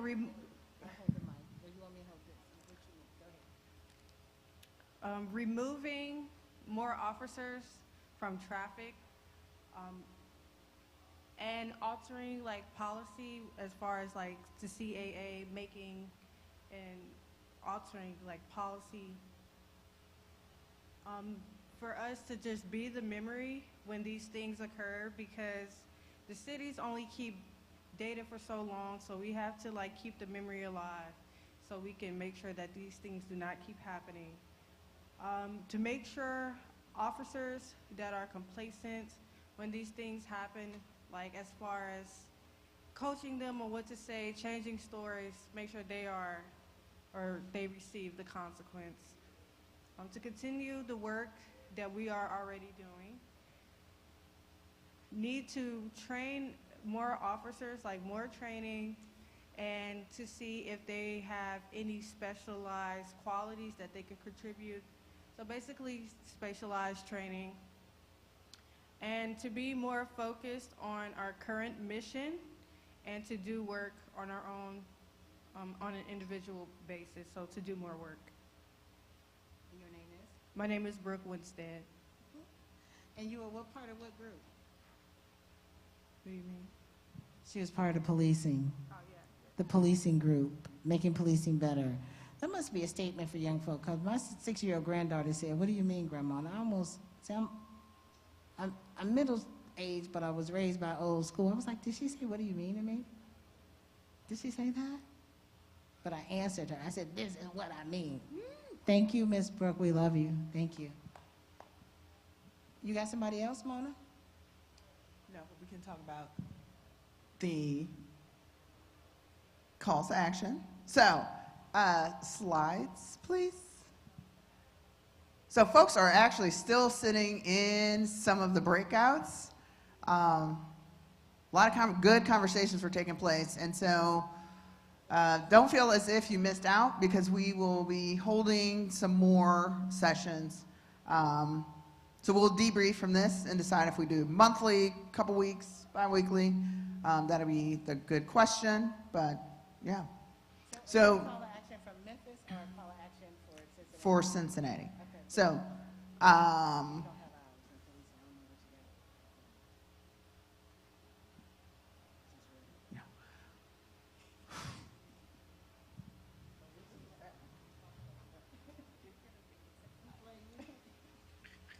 you got your call to actions? Yes. Okay. we do. So the key thing to remember is plugging in, following us on Facebook. So we will be posting stuff on New Prospect Baptist Church, updates regarding our next meeting. I'm not. So, go ahead, you keep talking, because So- I want to clarify what we're doing in police. Go ahead. Stay in touch. So provide your email, phone, social media. And we say that because the different groups that we broke out into are going to be meeting in various different places. So providing that information, you can get the information regarding these breakouts and how they're going to meet, right? So for food, and for instance, we're going to be meeting in Walnut Hills. Iris might be meeting somewhere else for her session. So stay plugged in. Next one, please. I know for housing, it was sign up to volunteer. So with the Affordable Housing Trust Fund, we need folks to sign the petition and to also sign up to Canvas. Other folks who could not make it here today, who are not watching this video, need to know what is going on with the Affordable Housing Trust Fund and how to plug in. And that's it. And the reason that I'm just lovingly, angelly, black angelly pushing back on Mona is because there are several spaces where we are already organized in. So if you want to engage, one, please, we have a sign-up sheet where we contact citizens twice a month. We do a Woke Wednesday, and then we do a very specific, hey, Rev, we do a specific policing in the pandemic on Freedom Fridays. We've been doing that since March of 2020 every week. Every week. So you don't have to come to a meeting to understand what CCA is doing. You can virtually just listen, turn it on like it's the radio. You don't have to look at me. You don't have to look at the executive director. You can go onto the CCA website and look at all the reports right now. You can come to a CCA board meeting, of which you will find us there every first Monday of every month. Right? That's been going on since the year of 2003. Now, what we are willing to do, because I'm with the young people, Brothers in Motion, 3 days a week for 2.5 hours, outside of making sure that the provisions of the original agreement, the refresh, and then what we came up with today, will be addressed. So what we are going to do is figure out how we are going to communicate in an effort to get things done. What I've learned in the long time that I've been doing this, that we meet just to meet, I'm not saying that's what y'all gonna be doing, but I need to make purpose of my meeting and of my time. The third thing I want to say to you all is that we do have Gabriel Fletcher here, so I'm bringing the whammy in the room. So not that we're just focusing on the city of Cincinnati policing, because we intersect with other police municipalities. He is the executive director of the Center for Social Justice. Their purview is police municipalities in the county. So while we do the work in the city, you have a whole nother agency doing work in the county. So when Wyoming occurred, I didn't feel the need to have to call the Wyoming police or have to go out there. I called Gabriel Fletcher. Raise your hand, Gabriel, so people can see you. We've been working together for several years now. He was very critical in the redesign of what the racial slur policy looks like, no-knock warrants after Breonna Taylor, and all of the things that we've been working on as it relates to the collaborative agreement. I'm not being anti-you. I'm just telling y'all that there's things that's already set up that we are doing that hundreds of people follow now, right? I'm just asking y'all to give us some grace and join in. You can go to my Facebook today and you can look at Freedom Fridays for the past 3 years, where we've had everybody, including the candidates who wanted to be the police chief. We're not afraid to step in and design what we need to see. The equity, the transparency, and the accountability. The last thing I'm gonna say, Mona, and you weren't in the room, and some of you all weren't in the room, but what I produced today, because I want people to understand how serious this is for all of us, because it's very easy to get emotional and join the march, but it's damn hard to stay at the table, to get at the elephant, to fix the system, to remove the people who are part of the culture who continue to perpetuate. What I showed you all was the clothes that Timothy Thomas was murdered in. I kept them in my car for 2 weeks when I got them, and I talked to Timothy. And I told Timothy, like I told my cousin Kelly Brinson, who was killed at the hands of UC police in the year 2011, while I'm still fighting for equity in the city of Cincinnati, that we gonna make some change. We gonna hold folk accountable. It's real. So y'all, we've been at it for a very long time. I wanna thank the black artists in the back of the room. Thank y'all for making this more palatable and digestible and this work easier. So when you get done with your final product, Annie, to the rest of the black artists, I don't know y'all name, but I love y'all. I wish I could draw, paint. I love y'all. Thank y'all for being here. Thank the Brothers in Motion for the water that they donated. Thank Home for being here. Thank the Citizens Complaint Authority for being here, and all the other resources for today. Anything else that I forgot to say, Gabriel Brook, Brothers in Motion? I said it all. Oh, and if you want the information that we're going to send out on policing, sign up here and make it legible so we can read it, so you can get the documents. If you want the documents around the collaborative, the MOU, the refresh, the CA plan, just simply put your phone on the QRI code. All the documents are there. This mama is tired of carrying paper around. Did I miss anything, Matthew? All right, Mona? One last thing, since I saw it come across with the slides. One of the easiest places to plug into is with your community councils. So when development starts happening within a neighborhood, that's the first place that they have to go. We can't wait until all of a sudden the project is presented in front of city council. By that time, it's too late to react. So plug into your community councils, learn about what's happening. One of the other things is that there is something called the Peasley rubric. This is how we gain ownership back into deciding how our communities are developed. This rubric specifically says, what are you doing if you're coming in with a project? Is it beneficial to the community? Are you providing jobs? Who has the jobs? Who are the jobs going to? Are they at livable wages? It's a series of different things. So plug into the community councils, get your community councils to start using this rubric so that that ownership comes back to the community members. Thanks for coming out today. Anything else? Education?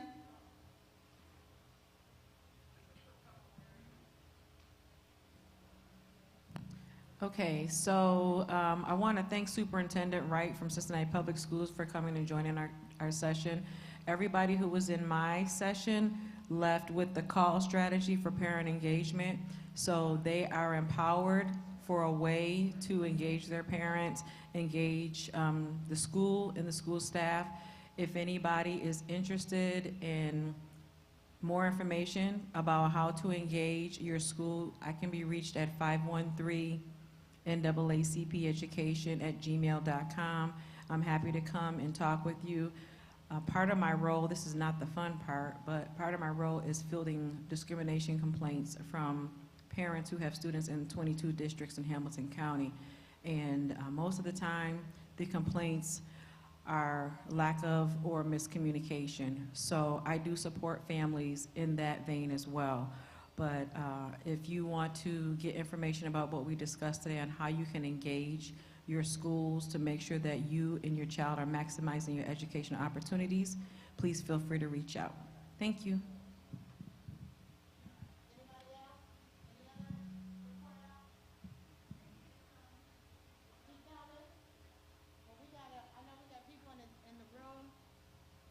Thank you to the tech crew. Thank you so much for being here. Victoria, do you want to report out from the health group, please, quickly? Because we need to close out. We got folks that need to go home. Thank y'all for staying this extra amount of time. All right, so you want to talk about outcome? Okay, in the health area, I guess I'll stick with call to action. We did define health disparity, bias, whatever you want to call it, is racism. And so what we're asking people to do is, number one, if you're able to become a healthcare advocate, please do that. We're also looking for and hoping that we could bring up the numbers for midwives. The other call to action is to make sure you grade your physicians. That's very important, so use social media to grade your physicians. Now, I didn't say demonize them, but grade them. So if you're looking for a good position, look online. There are grades that people can give them. I utilize that. Also know that inside every institution, if you have a complaint against your doctor, the best way is not to sit there and battle it out with them. But every institution does have a place where you can go to file a complaint, okay? And that means whether you want to just make a statement as to whether or not that doctor was good or bad, there's a place you can do that as well. So we're saying use social media. Don't hesitate to interact with your physician, and don't be afraid to shop around. So if you need or feel as though you're not getting the care that you believe that you should be getting, you have that right to move on. And if you don't like that one, move on. But the main thing is to make sure that you interact with your doctor, talk to them, and if you're not feeling like you're being heard, then you definitely need to get a second opinion and move on. So that's kind of it in the shortfall. I don't think that I missed anything on that tip. Is that it? Is that it? I want to make sure I'm not missing anything.